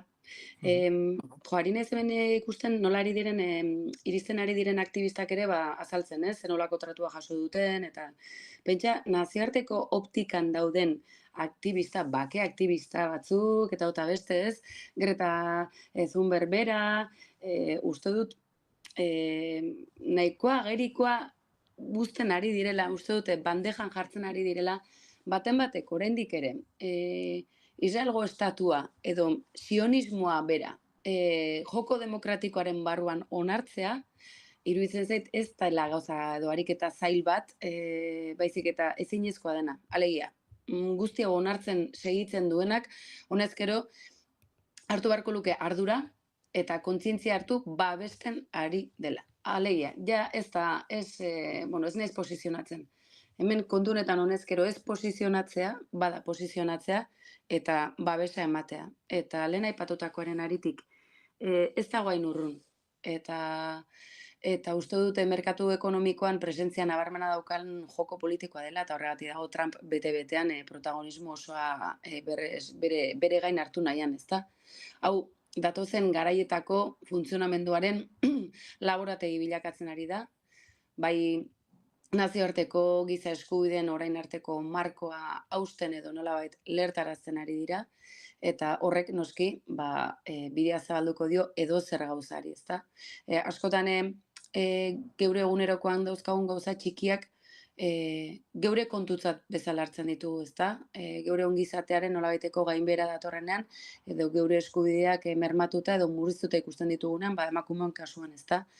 Dena lotuta dator, zoritxarrez, eta honen erresaka edo dagoeneko iristen ari zaigu, eta uste dut hortan motel gabiltzala, eta uste dut Euskal Herrian elkartasunan nabarmen adirazi dugula, herri solidarioa garela, Gernikaren herria garela, frankismoa sufritu duen herria garela, gerra zibila honezkero oraindik ere mendi bat pasa ez den ondorioak gauzatzen edo kudeatzen gabiltzala, eta uste dut horretan gehiago lotu beharko genituzkela kontestuak, eta zentzu horretan manifestazio ikaragarri izan da asteburu honetakoa, baina hitzetatik uste dut ekintzetara pasatzeko momentua pasa dela, baina garaiz gabiltzala. Goizeko 9 eta 16 direla aurrera egin beharra dugu, izan ere giro bustiari aurre eginez eta hiri festa bihurtuta kilometroak jaia ospatu da igande honetan Elgoibarren, ikastolak hezkuntza sistemaren 3. sarea direla aldarrikatu dute. Kilometroak jaiak helmuga zuen urtea baliatu nahi izan dute euskararen erabilera handitzeko, ez euskararen alde gehiago egoteko, baizik eta euskaraz gehiago eta gehiagok egiteko. Erakundeen, alderdi politikoen eta euskal kulturgintzaren ordezkari askoren aurrean Aitor Elizaranek kilometroak kulturarteko lehendakariak beste gai bati heldu zion atzo, ikastolen aldarrikapenari. Itunpeko ikastetxeen sarean kokatzen gaituzte, bai. Baina argi daukagu hori ez dela gure kokalekua. Hezkuntza sistemaren 3. sarea gara ikastolak. Eta hori da gaur aldarrikatu nahi duguna. Izan ere, kilometroak euskararen eta euskal kulturaren jaia izateaz gainera, aldarrikapen jaia ere bada. Ikastolen aldarrikapen jaia. Hasiera ekitaldian izan da Begoña Pedrosa sailburuak euskararen garrantzia azpimarratu du. Eta gaurko leloari erreparatuz, salto-saltoka euskarara salto egiteko baldintzak sortzea tokatzen zaigu. Eguna aurrera eraman ahal izateko urte osoa pasatu dute ikastolan 2 helbururi tiraka, elkarlana eta euskararen erabilera. Aurkeztu beharra dugu baita ere goiz honetan gurekin daukagun hain zuzen Jera Larrañaga, Elgoibar ikastolako irakaslea, egunaren balantzea egin asmotan, egunon? Egunon. Zer moduz joan da, igande honetako kilometroen festa? Ondo, junda, euria eguraldixak ez digu asko lagundu, baina hori ez da gure esku, eta gure esku zeon guzti xain da geneukanez, esan dezakegu valorazio positiboa itzen dugula. Zein izan da festaren helburu nagusia? 2 helburu geneuzkan oso garbi iaztikan urte guztian landuko genitxunak, eta bai izan da gure komunitatea sendotzea, eta hor bai ikusi dugu ikasle, irakasle eta familien artean kriston komunitatea sortu deula, eta horrekin jarraitzea nahiko genduke, eta atzo garbi ikusi izan, 1100 bolondresek jardun bai zuten lanean. Bai urte guztian zehar tartekatuta, eta bai atzo ere egun guztian zehar aurrera emateko ekitaldi desberdinak, bai txosnak eta bai guztia alde horretatikan. Eta bigarna, pixkat izan da euskararen erabilera indartzea. Izan ere, badakigu euskera jakitxu hundian asko ditugula guk Elgoibarren, baina erabilera baxua da. Orduan pixkatxo bat, helburu handi bat izan da, lehengo pauso horiek ematerakoan, euskera hautatzea lehengo hizkuntza bezala eta erabilera sustatzea. Zentzu horretan, demoraren poderioz nabaritu izan duzue, ezagite eskolan edo herrian bertan euskararen mailan edo erabileran gora berak egon direnik? Ba, egia da, azkenengo urteetan ikusi dugula jakin euskeraz asko dakitela, baina erabili azkenean umei bakarrik, erabilera horretan helduek umei bakarrik egiten dietela asko. Helduen artean gaztelera asko erabiltzen bai da gurasoen artean.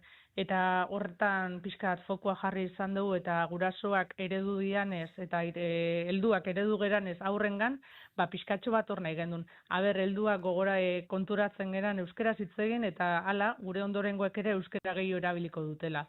Eta pixkat gu eredu izan da, nahi gendun gero aurrengan nahi iristea. Eta nik uste poliki-poliki urratzak ematen joan behar dugula hortan ere. Lehengo urratza eman dugu eta orain pixka da jarraitzen joatea horrekin. Akaso zergaitik konplexua izango da, baina horre helduak aurrari euskaraz hitz egiten dionean behar bat identifikatuko du edo aurraren euskalduntzen nahi bat identifikatuko du, baina deigarria da zergaitik horre parez pareko erlazioietan ez den euskaraz egiten? Bai, hori da, pixkatxo bat organaik genuen, ez dakigu, egia da, igual gizartea ere pixkatxo bat aldatu egin dela, eta lehen genitun beharroiek, ikastolen zorreran zeuden beharroiek, pixkatxo bat orain ere maigainera ekarri behar ditugula, eta gu izan behar gerala konstiente. Hortaz, orduan nik uste bai, heldu badauka dugula hausnarketa bat egin beharra, eta konturatzea gu umeen eredu izatetik, guk ere helduen parekidetasun horretan euskeraz, gure ondokoak euskeraz jakin edo ulertzen baldin badu, euskeraz egin behar degula, eta horrela gure hizkuntza ere indartu ingo dugula. Zerbait gaiti daukagu gure hizkuntza eta hortxe mantendu behar dugu. Bultzadatxo bat eman behar diogu. Eta klasean gaur egun, aurrak zerka atxikitzen die euskararekiko, zeintzuk izaten dira beraien interesak edo eta arreta elementuak? Beti izaten duguna da, azkenean, beraien eredu dianak gizartean orain edo bai abeslariak edo kirolariak, eta hoiek euskera hitz egiten badute, beraiek arlo horretan ere gehiago erabiltzen dute, baina berdinkideen artean, helduak berdinkide horretan erderaz entzuten dituztenean, beraiek ere saiatzen dira gizartean oso ohikoa den moduan, beraien artean gazteleraz itxera, eta hor bai daukagula erronka handi bat ere. Horre, hain zuzen, aldarrikapen propioare egin zuen atzokoan Aitor Elizaranek. Zer esango zenuke zentzu honetan ikastorak bestelako hezkuntza zentroak dira? Bai, azkenean iazko 7. batzarreko bileretatik eta ikusi dugun bezala ikastolok badugu gure izaera bat eta hor indartu behar dugu. Eta guk gure artean daukagun sare hori indartu eta hori aurrera bultzatzen saiatu behar dugu. Ez gera, ez publiko, ez itunpeko, baizik eta desberdinak gerala esan dezakegu alde horretatikan. Eta horrek guregan bereiztasun bat baduela. Eta han izan ziren baita ere administrazio ezberdinetako ordezkariak, zer eskatuko zaniake? Beraien, ez dakit, badaukagu beraien aldameneko apoio hori esango gendukena edo laguntasuna, baina pixkatxo bat ere kontuan eukitzeko laguntza batzuk eta ematerako orduan. Beti ere gutxiegi iristen zaizkigulako. Guzti hauekin gelditzen gera, balantze honekin gelditzen gera, Jera Larrañaga Elgoibarri ikastolako irakaslea, mila esker. Mila esker, eskerrik asko. Ipatuko dugu, esan berri direnak, hain zuzen, arreta deitu dezaken elementua badelako, hor gurasotasun horretan, edo harremanak hainparekoak ez diren horietan, hor helduak kezka sentitzen du, aurrarekiko, aurraren hizkuntza erabilerakiko, baina gero harreman parekoetan, harreman parekidetan, gurasotik gurasora, pertsona heldutik heldura, horrelakoan kezka hori antzi egiten da. Ez dakit, zentzu honetan zer esango zenukete, Garbine? Bueno, nik uste dut hori denok ikusten dugula gure eguneroko tasunean, ezta?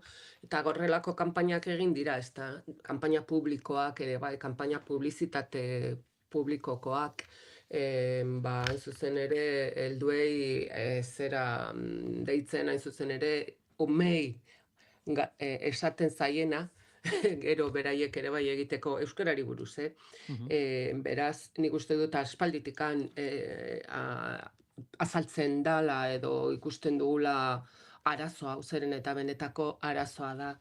Baina nik kilometroak eta Larrañaga Andreak esandakoari buruz eta entzun dugun zera hitzei buruz zer esan nahi nuen, ezta? Ikastolek esaten dute orain hezkuntzaren hirugarren sarea direla, ez direla ez publiko, ez itunpeko sarean sartu behar, edo ez direla hor kokatu behar, eta nik garbi daukat, nik Euskal Eskola publikoaren alde eta publikoa azpimarratu nahi dut, ezta? Niretzat ez da egon behar, ez bi, ez hiru, ez lau sarerik, niretzat sare bakarra publikoa egon behar du, eta eskola pribatua nahi duenak niretzat ordaindu egin beharko luke, ni nago kontzertazioaren aurka, eta ikastolak orain arte eta aukera izan dute eta badute publikoak izateko ez dutena izaten, eta nik uste dut ikastoletan badaudela pribatutasunaren aztarnak, ezta? Gestio alde batetik, gero bestetik personalaren kontratazioa eta bar. Beraz, nik azpimarratzen dut Euskal Eskola publikoaren balioa, denon berdintasuna, ume guztien berdintasuna eta aukera berdintasuna lortzeko, nik uste dut Euskal Eskola publikoak gaur egun euskalduntzen duela gure gizartea, euskalduntzen dituela gure seme-alabak, gure bilobak, gure umeak orokorrean, Euskal Eskola publikoa dela denontzat, denokin egiten duela, bazterkeriarik gabe eta segregaziorik gabe. Beraz, ni nago sare publiko bakar baten alde, eta pribatua kontzertaziorik gabe izan dadila, baten batek nahi badu, eskola pribatua. Segituan ere sakonduko dugu aipamen horretan, ekine lehenbizi jakine dugu zure iritzia horre euskararen erabileraren nondik norako hietan bereziki heldu harremanetan. Begira, eta helduko diote, zure galderari, Garbineren interesgarri iruditu zaitzeren, gure etxean beti esaten da, publikoa guztia da, beraz, publikoa izatekotan ze baldintza bete beharko lituzke, baina tira,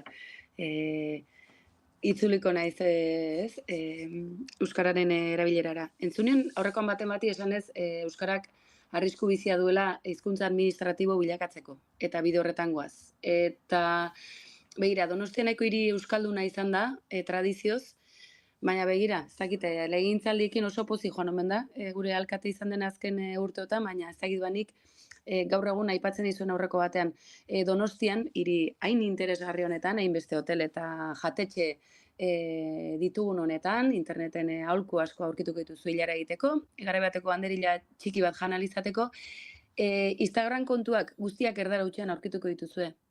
Eta irikitzen ari diren negozio berriak, Sevillan izan dezaken izenekin ere, zabaltzen ari dira. Alegia, ez da hizkuntza bakarrik, da identitatea bera gainbera datorrela gauzak ondo egiten ez badira. Alegia, nonbaitetik ateratzeko derrigorrez jarri behar du irteera eta ondoren itzulpena, gazteleraz, salida, edo eskerrik asko jartzen duen bakoitzan gracias ere jarri behar da ondoan, edo eta borrokan ibili behar da, edo erdigunean oraindik ere egon behar du hizkuntza eskakizunaren kontua, Alderdi Sozialista, Euskal Autonomia Erkidegokoa aurrez aurre jartzen zaion hori, hezkuntza saila kudeatzea hainbeste maite duen alderdi hori, ezta? Guztia oso lotuta dator eta gero dator erabilerarena, ezta? Uste dut euskarak prestigioa izan behar duela eta izan du, zergatik ari da galtzen orain. Zergatik ez da hizkuntza nagusi naiz eta erreztasun guztiak izan behar dituzten hizkuntzara gerturatzen ari diren guztioi, izan Euskal Herrian jaiotakoak, izan Euskal Herrira lanera etorritakoak. Ze bestela, euskaraz eraikitako herrialde, nazio, kultur, zibilizazio hau interesgarria egiten da, zentzu batetan, baita lan baldintzak hobeak ere badirelako askotan, ezta? Uste dut, prestigiatu behar dela, baita Euskal Herrera lanera bizitzera datorrenak ere, prestigioz betetako kultura eta hizkuntza bat aurrean izatea eta erakargarri izatea eta gogoa izatea, ezta? Ez da posible oraindik ere gatazka bat izatea eta era berean erabilerari buruz ere horrela aritzea, ezta? Uste dut guztion ardura dela eta betiko esaldia da, tradiziozkoa oso ederra.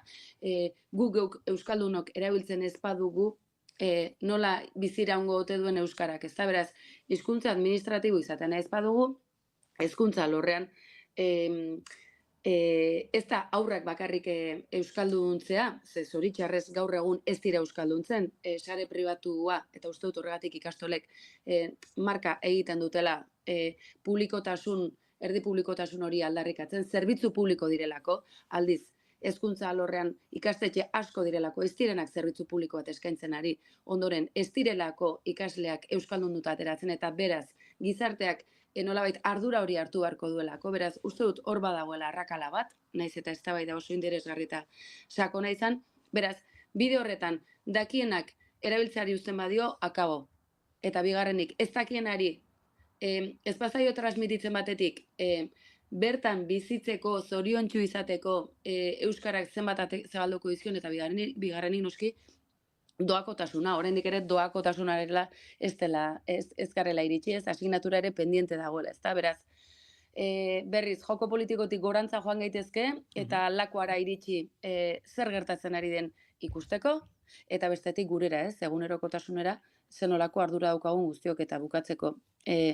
Eskola txiki batean hazitakoa naiz ni, eta egia da inguru euskaldunari esker ere, naizela ni euskaldun, nire gurasoak euskaldundu egin zirelako euskaltegian, gerratik bizirik ateratako aitonamuna euskaldunak izan da ere, ez? Beraz, lehen ere aipatzen nuen mende bat ez da pasa, herri hau txikitu egin zutenetik eta hizkuntza ere bai.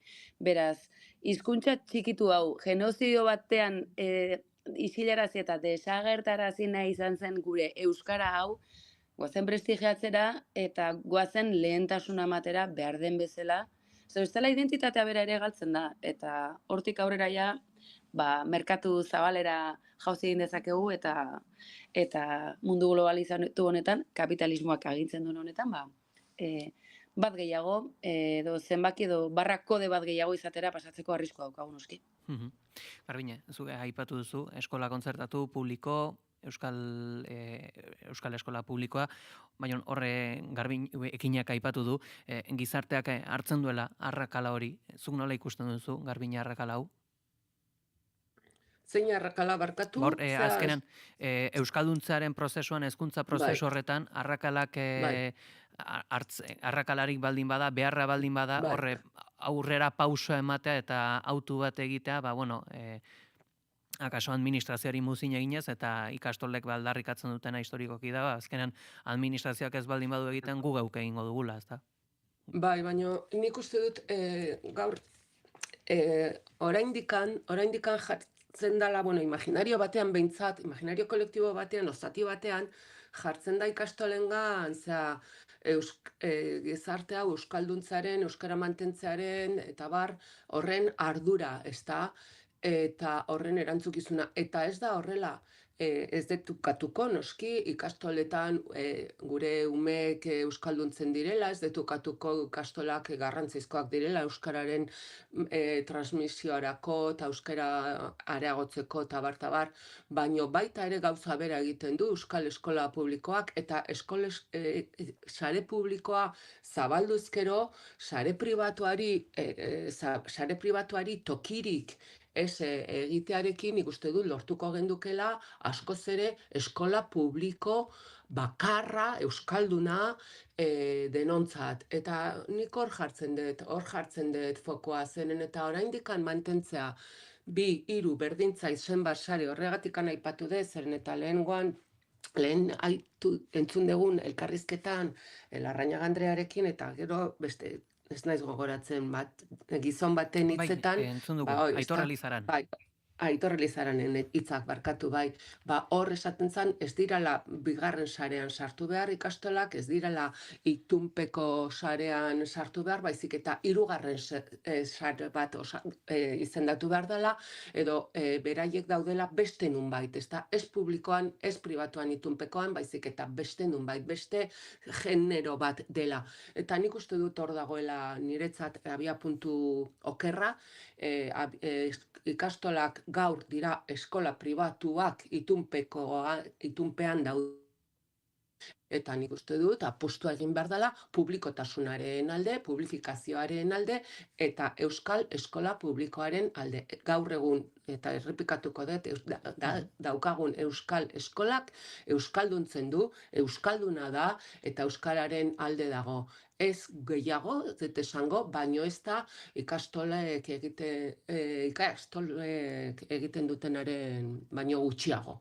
Berdin jarriko nuke hor, baino fokoa publikotasunaren alde. Eta dauzkagun arazoak segregazioarekin eta bar, datoz hortik sare pribatu, baino finantziatuak, denok finantziatutako sare pribatua mantentzen delako. Eta ikastolak hor barne daude. Zergatik, nik ez daki zergatikan mantentzen den pribatutasunaren aldeko autu hori, ez dakit zergatik, baino hor aztertu beharko genduke, badaude beste aldagai batzuk, beste faktore batzuk, non adibidez elitismo puntu bat, eta bar, bueno, nik uste dut nire mezua nahiko garbia dela, euskal eskola publiko bakarra. Eta pribatua nahi duenak badaki zer egin behar duen. Ni ez nago horren finantziazioaren alde. Eta gaur egun daukagu sare pribatu oso handia, bai esaten zaiona kontzertatua baita ikastolak,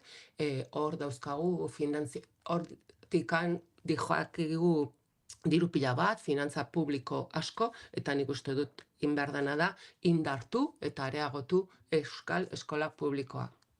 Horrein zuzen, azkeneko hezkuntza legeak ezarri zuen zakua edo marko orokorra izan zen euskal hezkuntza sistemarena, eta bertan sartzen zen dena, eta gaur egun egiari zor hezkuntzak baduen arazoetako bat ere bada segregazioa. Ekina, zentzu honetan zer esango zenuke? Bai, niri gaia benetan interesgarria iruditzen zait, eta ez da garbinarekin bat ez natorrela, baizik eta uste dut eritziak nolabait bateragarriak direla, alegia. Uste dut oinarrian eritzi orokor bat egon daitekela, behintzat gaiarekin sensibilizatuta dagoen hiritargoaren artean, eta da, sektore pribatua badagoela guztion artean finantzatzen ari garena, eta ni horrekin ere erabat konforme nago, uste dut formulazio buelta bat eman martzaiela, baina horrenik ere bereizketa bat egingo nuke, eta uste dut zentzu horretan ikastolen elkartak planteatzen duenarekin ere bat natorrela. Alegia, azken mendea bete gabe ere, esan dut, ikastolen sorrera zen olako errepresioa jasan dugun herri honetan, alegia, ez gaude normalizatuta, ez gaude egoera normal batean. Euskara ez dago egoera normal batean. Ari gara esaten, Euskara galbidean dagoela, ezta? Beraz, uste dut batetik dagoela eredu publiko pribatuari buruzko hausnarketa hori, eta iruditzen zait, gainerako sektoreetan, privatizazioa nolabait ez dugula begi honez ikusten, osasungintza arloan ikusi besterik ez dago, baina hori da, enpresa bera prestigiatua egon delako, ez da, Osakidetza prestigiatuta zegoen enpresa publiko kompetitibo bat bazelako. Gaur egun galtzen ari garen hori. Beraz, kontua da, sektore pribatua izatea, edo sektore publikoa barkatu izatea, kompetitiboa, ona, kalitatezkoa, eta erantzuten diona gizartaren beharrari. Zer pasatzen da? Eta ez diogu horri ere bizkar emango. Hezkuntzaren kurrikulumarekin, estatu mailako eskuduntza saltza guztiarekin, estatutu bat artean, eta ondoren Eusko Alderdi Jeltzalearen eta Alderdi Sozialistaren arteko etengabeko betiereko itun hauek non hezkuntza erdigunean jartzen zuten edozein negoziaketa eta akordioren artean. Zergatik, hezkuntza azkenean estrategikoa delako eta gizartean eragin zuzena daukalako. Beraz, hemen elkartzen zaizkigu plano ezberdinak. Beraz, niri galdetzen badidazu, Ni eskola publikoko ikaslea izan naiz, baita unibertsitatean ere. Nire ibilbide akademikoa osorik hezkuntza publikoan egin duen persona bat naiz. Dagoeneko 43 urte dituena. Baina esango dizuet, nire kurrikuluma edo buruan daukadan kurrikuluma, zoritxarrez, ez dudala jaso ere sektore publikoaren zerbitzu horretatik. Jaso dut inguruan izan dudan kontestuagatik. Beraz, nire kezka, eta horretara atzera itzultzen naiz, eta bat nator Garbiñerekin elitismoaren puntu horrekin, hori bada zerbait onartu ezin dena, zerbitzu on bat lortzera baldin bagoaz ezin delako egon ondoan beste eskaintza bat, azpiegitura konkretu batzuk, edo bi futbol kantxa gehiago dauzkalako, edo irteerak ezakin ora egiten dituzelako, horrelako gauzak ezin dira gertatu, baina hor, bereizketa batzuk egin beharko lirateke gutxienez prozesu baten bidean. Prozesuaren helburuak guztien artean adostuta. Eta bukatzeko, sektore pribatu horretan ari baldin bagara, subentzionatzen guztion diruarekin, esan dezagun imaginatu, eta berdin, zu medikoaren zain, 3 hilabeteko itxaron zerrenda batekin, baina zure ondokoaren seguro pribatua, guztion artean ordainduko dugu, espezialistaren gana joan alizateko datorren astean. Hori ezin da gertatu. Eta bigarrenik, elitismoa alde batera utzita, zer gertatzen ari da sektore pribatu horretan hizkuntzarekin. Alegia, zergatik oraindik mantentzen ari gara publikoki euskaraz ikasiko ez duten ikasleentzako azpiegiturak. Berdin zaite nazioarteko beste hizkuntza bat indartuko duzun, izan ingelesa, alemana, frantsesa, uste dut aukera horiek eman behar direla, eta uste dut hizkuntzak ikasi egin behar ditugula, gaur egun ikasten direnak baina askoz ere hobeto, ingelesa ondo menderatuta eta frantsesa ondo menderatuta atera beharko genuke gu guztiok, eta noski, euskara ardatz gisa hartuta. Gaztelera ere ikasten dugu noski baietz, jar dezagun hizkuntzen zerrenden artean, baina euskara hizkuntz ardatz bezala hartuta. Eta hori gaur egun bermatzen da, bazterketak eginda, edo zeinen esperientziatik, bizi esperientziatik, edo pixka bat behatuta jakin badakigu zein den panorama. Beraz, hau guzti hartuta, elementu hain estrategikoak direnak aintzat hartuta, ez da erraza, bideo honetan, erabaki drastikorik hartzea. Beraz, uste dut, eta nahiko nuke pentsatu, ikastolen elkartea, ikastolen mugimendua eta Euskal Autonomia Erkidegoa zizketan ari gara, ez Nafarroaz. Ze argi, zenolako egoera daukagun eta Ipar Euskal Herria aintzat hartuta. Beraz, ikastolek misio garrantzitsu bat bete dute eta betetzen segiko dute. Gauza da, nola josiko den hori sare publikoa hobetzen eta indartzen di joan heinean. Eta uste dut horretan segregazioaren arazoa ere horren bidez murriztuko litzatekela eta euskalduntzearena ere horrela indartuko litzatekela elkar osagarritzen baldin badira beti ere eta auzi elitistak ere alde batera utzita noski baietz. Hemen utziko dugu aipagaia, aski elementu interesgarriak plazaratu dituzuenak, baina aurrera egin beharra dugu, nabarmenduz, estatuaren biktimak aitortzeko prozesuan, poliziek sustatutako boikota epaitegietan bukatzen dela, Guardia Zibilaren antolakundek sustatuta, 500 bat lagunek aitorpena eskatu dute, balorazio batzorderen lana oztopatuz eta alegin guztiak bertan bera utzi dituzte epaitegiak. Gasteizko Legebiltzarrean aurkeztu berri den estatuaren biktimak aitortzeko txostenak besteak beste aitorpen lanak jaso duen sabotajearen berri eman du. Batzordeak baztertutako 500 bat eskaeren aurkako sententziak eman dituzte epaitegiek. Zehazki 2021 urtean Guardia Zibil eta Polizien elkarteek eskaerak gauzatzeko kanpaina egin zuten eta hala bere ingurutik motivazio politikoko indarkeria jaso zutela argudiatuz. Guztira mota honetako 473 eskaera jaso zituen batzordeak. Onartu gabe gelditu ziren legearen xedea aparatu polizial ala parapolizialen indarkeria delakoa. Hala ere poliziek sustatutako eskaeren urrengo joko zelaia epaitegiak izango dira. Batzordeak eskainitako datuen arabera 86 apelazio administratibo egon dira, 21 ebatzi dituzte eta kasu guztietan kontrako irizpidea ezarri dute epaileek. Euskal Autonomia Erkidegoko auzitegi nagusiaren arlo administratiboak dio 2016ko legeak orain artean erreparatu ala errekonozitu gabeko motivazio politikoari dagokiola eta ezin daitekela terrorismoaren biktimez hitz egin. Balorazio batzordaren datuak aintzat hartuta, iruzurrezko 510 aitorpen eskaera gauzatu dira, 460 indar polizialetakoak eta 50 biktimenak, batzordeak aztertutako eskaeren 170 dira. Jakin nahi dugu, ea zer diozuen, iruzur honetaz, zer nolako interesa izan dezaken pertsona batek halako zerbaitetan sartzeko, jakinikan bestelako aitorpenak ere badaudela, Ekine?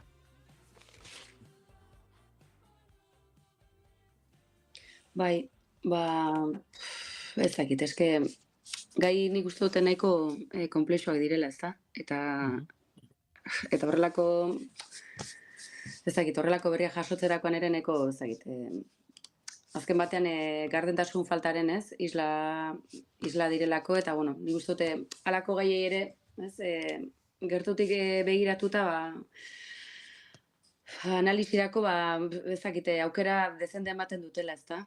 Baina, bueno, uste dute hau badela, ez dakit orain arte egindako ibilbidearen ondorio bat, eta hor jartzen gaituela, ezta? Goizeko 10 orden gutxi dira ere. Azken aipamena, agurtu aurretikan, Garbine?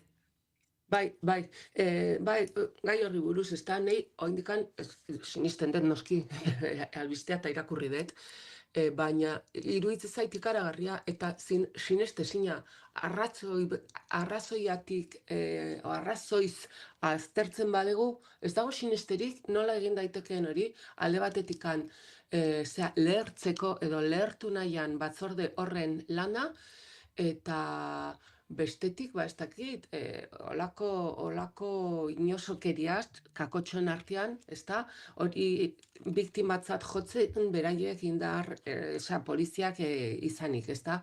Nik uste dut noski ondo egondala, bai batzordean, baita ere auzitegian, administrazioarekiko auziak ebazten dituen, hau da, kontencioso administratiboko auzitegi nagusiko salak, eta beraz, horretzegon inolako arrazoi bakarra hori legearen aurka egitea, zeharka, baina legearen aurka egitea eta batzordearen lana lehertzea. Eta egun ona izan eta aste ona noski. Hori da, berdin Garbine? Bai, eta pixka bat Garbinek aipatzen zuenagatik, ez? Eske ikaragarria da, nola leiken, horregatik, eni pixka batzutan zur eta lur geratzen zara, eta itzi gabe, zenolako impunitatea daukaten, zera estatu aparatu batzuek, eta ze nola inolako lotxari gabe egiten dituzten honelako gauzak, ezta? Hau da nolabait esatea estatu terrorismoaren pikareska, ez? Esan nahi dut. Hau da, gerra zibilaren pikareska hori gainera ez dakite nolabait, erderaz esaten den bezala para regocijarse, ez? Hau egin dezakegulako, eta gainera doan aterako zaigu, ezta? Da, nolabait iseka egitea, errespetua faltatzea, lehen aipatzen genuen, ez da, gaia pixka bat atalez atal begiratzen hasita, ez, Palestinarrekin gertatzen ari dena. Halako gauzak egiten dituzten mandatariak dira Israelera joan, eta ez dakit aurrekoan Ayuso ikusten genuen tanke baten ondoan, ez, egiten gerra turismoa, esan nahi dut. Jende hau da jende arriskutsua, eta sionismoaz ari garenean, da supremazismo zuri, ez dakit muturrekoena lotxari gabekoa, inolako baliori gabekoa, ez da, ni eskuindarra naiz, nik ekonomia ulertzen dut ez daki nola, eta hau da, ez dakit, muturraren muturra, ez? Eta zoritxarrez, inolako lotxari gabe, eta doan ateratzen zaia leia. Jendeak abatzen ari baldin badira, ospitaleak bombakatzen, eta hori babesten duen jendeak nola ez du behingo halako zerbait, ez?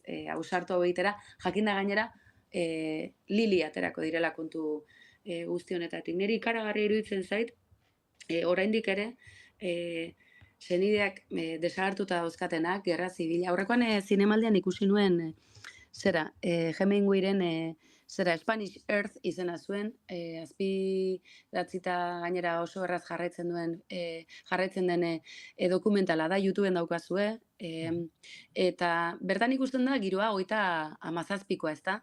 Oraindik ere, Spanish Republican Army irabazten ari da, ofa hotxan kontatzen duen moduan, eta errebeldeak oraindik ere ez dira garaia atera, ezta? Gertatzen dena da, nik usten ziren Spanish Republican Armyk bazituela gutxien estanke batzuk, Euskal Herrian nik uste dut ez zela laurden batera iritsi eta alaxe galdu genuen gerra, ezta? Baina errebeldeak bazijoa zen, ezta? Eta ikusten da Madril nola bombakatzen duten, eta ikusten dira kalean hildakoak, Palestinan bezalaxe, ezta? Jende hiritargoa Madrilen, eta han nolabait harrapatuta, edo pentsatuz, hemendik nora joango gara, ezta? Eta nola akabatzen zuten jendea. Eta horren ondotik, etorri den guztia, ezta? Gero, egunotan ere txikita eta egiren ez aitortzak, eta, bueno, tira, ez duela zer ikusirik, gerra zibila, errebeldeak, altxamendu fascista, frankismo guztia, zer ikusirik ez duela pentsatzea, ez dakite, halako arkitektura ideologiko edo jauzi kuantikoak egin behar dira, eta aurkitzen ditugu anelako gauzak, ez? Eta justu, atzo eta gaur ere polemika badago, ez dakit ikusi duzuen Zorioneko eskuan zenolako publikazio egin duen, ez? Espainiako arkeologia aldizkariak. Ez okerren ez da, akatsa izan dela, okerrena da, pikareska txungo hori, ez? Pikareska ideologiko txungo hori inolako lotxari gabe, eta hori lotzen dute euskalduntasunarekin, euskararen hizkuntzaren egoerarekin. Adar jotzeak dira, baina adar jotzeak dira egin dezaketelako. Imperialismo supremacista batetik, ez? Rollo espainol batetik ari zaizkigulako nolabait adarra jotzen, ez? Hau guztia egin dizuegu eta gainera listua botako dizuegu edo despreziatu, esan ez bezera gainera, eske guzti honek ere ez zarete, zuek espainolak zarete eta punto, ez? Erdibidean egon daitezke, autonomia estatutu, eskuduntza festa, eta beste, baina azkenean muinean hor dago, ez? Espainiar gizarte bat, zati bat behintzat, hori argi eta garbi adirazi nahiko lukeena, ez? Lehen ere, bazegoelako, eta gerra ere irabazi zutelako, zoritxarrez. Orduan, puntu honetara helduta, eta arkeologia zera horretan, argiz, ez da hori bakarrik, 8 apellidos baskoseko bi aktoreak ikusiko dituzue portadan, eta Zorioneko eskua zintzilik Espainia jarriaz, ez? Berez, esku hori gainera, etxe atarietan eta jartzen omen zen, gareko ituretako, eta ez? Dena, sakrilegio hutsa plasmatu daitekena era batera, edo zoritxarrez bestera. Eta ikustea, 500 lagunek modu fraudulentu batean, estatuko indarkeriaren biktimatzat hartutako prozedura hauetan parte hartzea honela, ikaragarria da. Ikaragarria da, baina doako aterako den ikaragarrikeria bat, ez? Eta orduan, hor ere pixka bat zalantza sortzen zaizu, ez? Hau, baten batek frenatzeko badauka eskuduntza, Euskal Autonomia Erkidegoaz adibidez. Zergatik ez da frenatzen? Edo zergatik dijoaz gauzak hain motel? Ez dakit nik uste dut ere, horreren nik uste dut Euskal Gobernuak ere, ariketa bat egin barko lukeela. Nik uste dut horregon dela memoria errelatoaren eskuratzen nahi bat, eta horren ondotik ere punto gotara iristen gara. Eta nik uste dut zentzuretan, Eusko Alderdi Jeltzaleak ere pentsatu beharko lukeela. Momentu batzutan, ez baitelako dena irabaztea, ez? Nik uste dut gizarteak berak irabazi behar duela, eta uste dut hor alderdiaren defentsa egitean horberen interesak hori beti egongo da, baina uste dut hemen kale egin dutela eta hau denborarekin erresakare bat horrela eta hau horren adibidea da. Ekin ezakit, zu beti adi egoten zarela sari sozialetan gertatzen den azken ordukoari, baina ez dakit konturatu ote zaren Sebastian Lecornu, estatu frantseseko lehen ministro hautatu berriak dimisioa aurkeztu berri duela, ez du hilabete bat egin karguan, atzo bertan iragarri zuen bere gobernua nortzuk osatuko zuten, baina goiz honetan Sebastian Lecornu, lehen ministro frantsesak dimisio aurkeztu dio Emmanuel Macroni, honek dimisioa onartu du, horixe bera jakinarazi du Eliseok duela minutu gutxi batzu, komunikatu baten bitartez, esan dugu, irailak 9 izendatu zutela exekutiboaren buru, kritikak ere egon dira, alderdi ezkertiarren partetik, esan zuen ere, ez zuela, aurrekontuak aurrera eramateko konstituzioaren artikuluak baliatuko, eta berez arratsalde honetarako aurreikusia zegoen, lehenbiziko gobernu kontseilua aurreikusia zegoen ere, biharko Asamblea Nazionalean bere politikaren bueltako ardatzak azaldu behar zituela, ez dakit, hilabete bat ere ez du bete, ez dakit, hau bete hortz gelditzeko albistea dau. Bai, zer den politika gintza, egia esan, ni behintzat gertutik ezagutu izan dut, bai,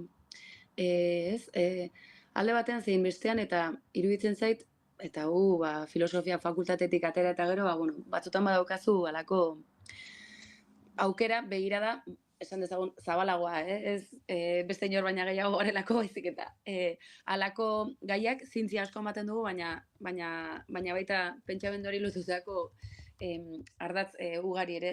Zentzu horretan, nire lehen inpresioa galdetzen baldin badidazu eta aintzat hartu dezazu hegoaldeko peto-petoa naizela, eta Ipar Euskal Herrian lanean aritu banintzen ere, ez naiz ni Frantziako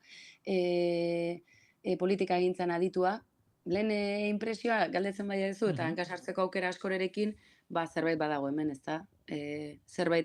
Zerbait auziren bat badago, hain azkar, hain ordu gutxitan atzera egiteko. Beraz, ziurrena auziren bat izango du, eta uste dute plano personalarekin akaso lotura izan dezakela. Arrisku guztiak hartuz, ezbaitaukat, bakarrik hemen ikusten dut, lehen titular batzuk salto egiten ari direla, duela 5 minutuko bat ikusten ari naiz hemen, beraz, ez naiz ni, ausartzen, gehiago esatera. Edozein kasutan, interesgarria litzateke, kargu hori betetzeko baldintzak betetzen ez baditu, eta horregatik dimisioa aurkeztu badu, iruditzen zait erabaki zilegiak direla, eta politikak dimisioak eskatzen dituela arrazoi ezberdinengatik. Uste dute kargu politikoak hortarako direla, eta arrisku edo nolabait konpromiso eta ardura horretan hartu barko luketela kargua beti ere instituzioen buru izaterakoan, gu guztion buru izaterakoan, eta batez ere gu guztion diruaren buru direlako azken batean, eta utziko diazu, baina hemen azken egunotan, eta Donostialdean bereziki, kalean zerbait hitz egin baldin bada izan da, Eneko Goiak ere zergatik utzi duen kargua, ez? Lekuko aldaketa bat irudikatu dute, baina, horre esamezu ugari ere badabiltza, eta, alakoetan ere, jendeak jakin nahi izaten du, hau zergatik edo nolatan gertatzen diren aldaketa hauek edo kasu honetan dimisio ariketa hau, ezta? Uste dute politikagintzak argi ilun asko dauzkala zoritxarrez, eta horrekoan gure alkate izan denari entzun genion misión cumplida, erderaz esaten den bezala, alaxe esan zuen, hitzez hitz. Uste dute Frantziar estatuko politikagintza Hego Euskal Herriarekin alderatuz, Espainiarekin alderatuz, berez kalitate hobeagokoa dela, beste maila bat duela, eta oso zentralista eta jakobinoa izango da, honetan eskuin aldera nabarmen egiteko aukerarekin, eskuin mutur indartsu batekin, baina uste dut aurrelako ariketak errezago egiten direla, eta sarko ziren zigorrare adibide izan daiteke, eta bar, ezta. Zentzu horretan, dimisio emateago izango da zerbait egon badelako, eta beraz ardura hori ezin duelako bete, eta iruditzen zait, zentzu hortan ere, eredugarria izan daitezkela halako ariketak, eta berriz diotsut, nahiko garai bereziak bizi izan ditugu hirian, azken urteotan, Donostian, eta bai esamesa, eta kalean zer esan handia ematen ari den kontua da Goiaren alkatetza guztiarena, alegia.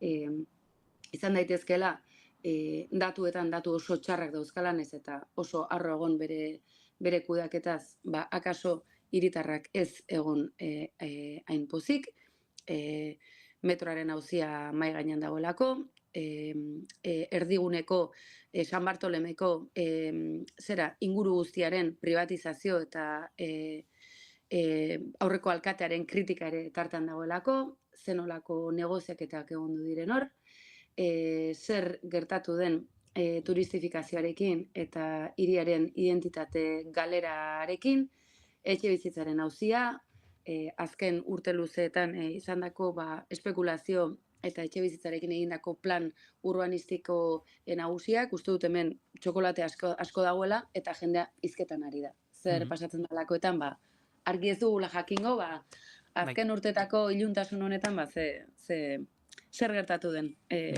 Alkate berria aurkeztu digute bai, inork bozkatu gabe, baina antza denez alkate berria ere badugu.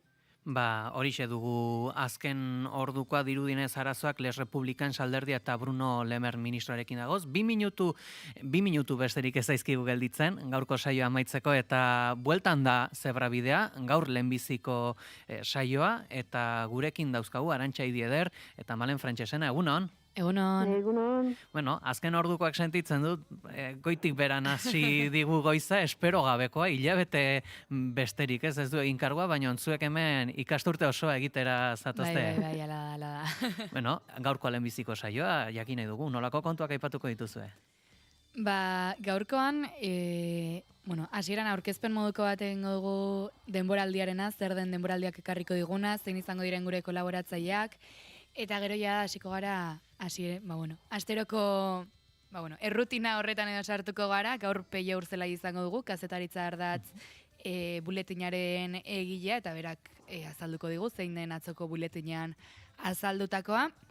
Eta gaurko tartean, izango dugu agerkarien tartean, Nafarroako hitzaren, kontuak kontatuko dizkigute, aurreko asteko kontuak, eta bertsolaritzaren atala izango dugu astelenero, Irantzu Idoate eta Ekine Zapien, lehengo Zebrabideko, gidariarekin, eta hortxe biliko gara gaurkoan kontu kontari, aste osoan zer, izango dugu zer esana, baina gaurko zori. Eta ezakit, pixkate, Arantxa, izen propiorik edo kolaboratzaileen artean zeintzuk nabarmenduko zenituzke? Biharkoari begiratuz behar bada aipatzen aldugu tertulien tartean adibidez bihar Ion Deliria, nahizetik zagutzen duzuna horregongo dela eta Itziber Zapirain antxeta irratitik. Eta ondoko astean Garazi Zabaleta, esan erran irratitik eta Inisadeken Siberoko botzatik. Hola, bi astero tartekatuko dituzte txandak.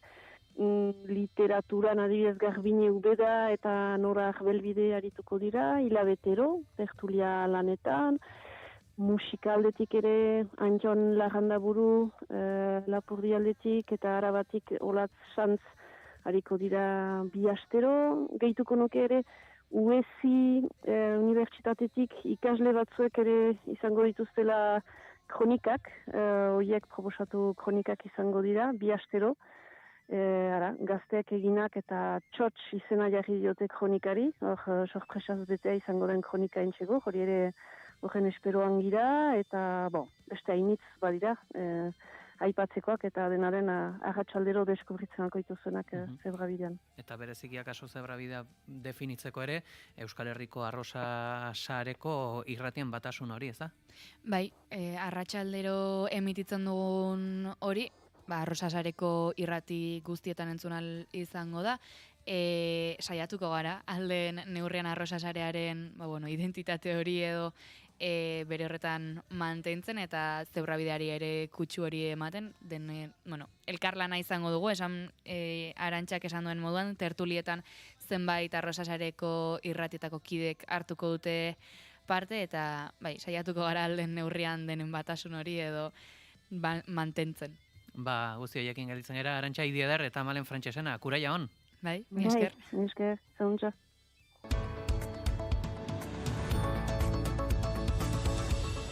Goizeko 10:02 dira, azken ordukoak zur eta lur utzi gaitu, hilabetea karguan egin gabe, Sebastien Lekornu frantses lehen ministroak dimisioa aurkeztu du, Itxaso Leon, egunon?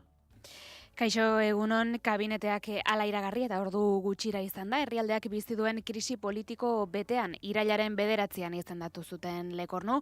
Gobernuburua gogor kritikatu zuten oposizioak eta eskuinak bere gobernuaren zati bat igande gauean aurkeztu ondoren eta asteartean aurkeztu behar zuen bere politika orokorreko adierazpena Batzar Nazionalean. Ohar labur batean Eliseoak adierazi du Macronek onartu egin duela Lekornuk aurkeztutako dimisioa. Horrek ateak ireki dizkie hainbat agertokiri hauteskundeak aurreratzea barne.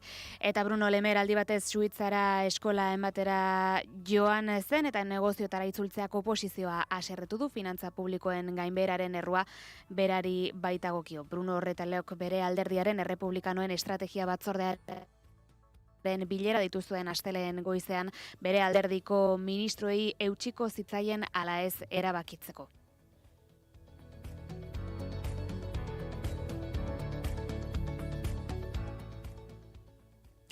Eta gurera etorrita Bilboko metroaren zerbitzua etenda dago Indautxu eta Sani nazioartean astelehen goizonetan, matxura baten ondorioz metro Bilbaoko iturriek jakitera eman dutenez. Unitate bat geldirik dago Sani nazio eta Sarriko artean akats tekniko batengatik. Ondorioz trenen zirkulazioa eten eginda Indautxu eta Sani nazio geltokien artean teknikariek konponketan lan egin ahal izan dezaten. Gainerako trenak normaltasunez zirkulatzen ari dira.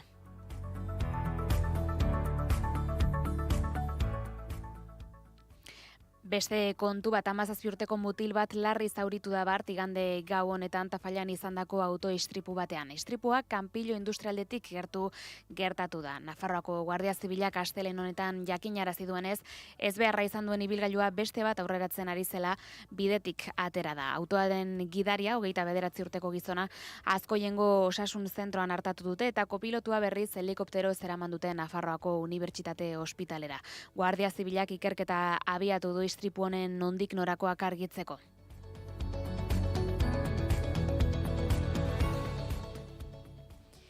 Aipatzea ere, gaur goizean jakin dugu oraintxe goizeko 10 diren honetan zirela Atenaserako hegaldi hartzekoak Global Sumut flotilako 4 euskal herritarrak. Hala azaldu digu naiz irratian Nere Etxebarria Gazarako mugimendu globaleko kideak atxilotuta jarraitzen dutela uste du eta printzipioz Madrilera joango direla aurre ikusi du.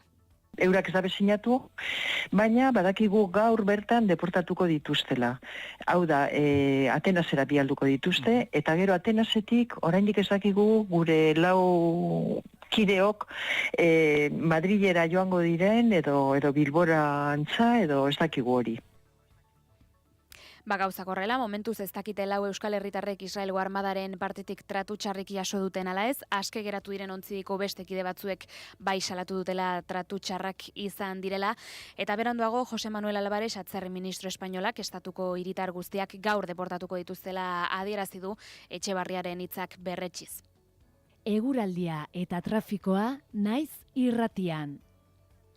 Informazio praktikoarekin goaz azkar trafikoan aipatzekorik ez eta eguraldiaren informazioa Iker Ibarluzeak. Asteari ekiteko eguraldi egonkor, eguzkitsu eta ederra nagusituko zaigu.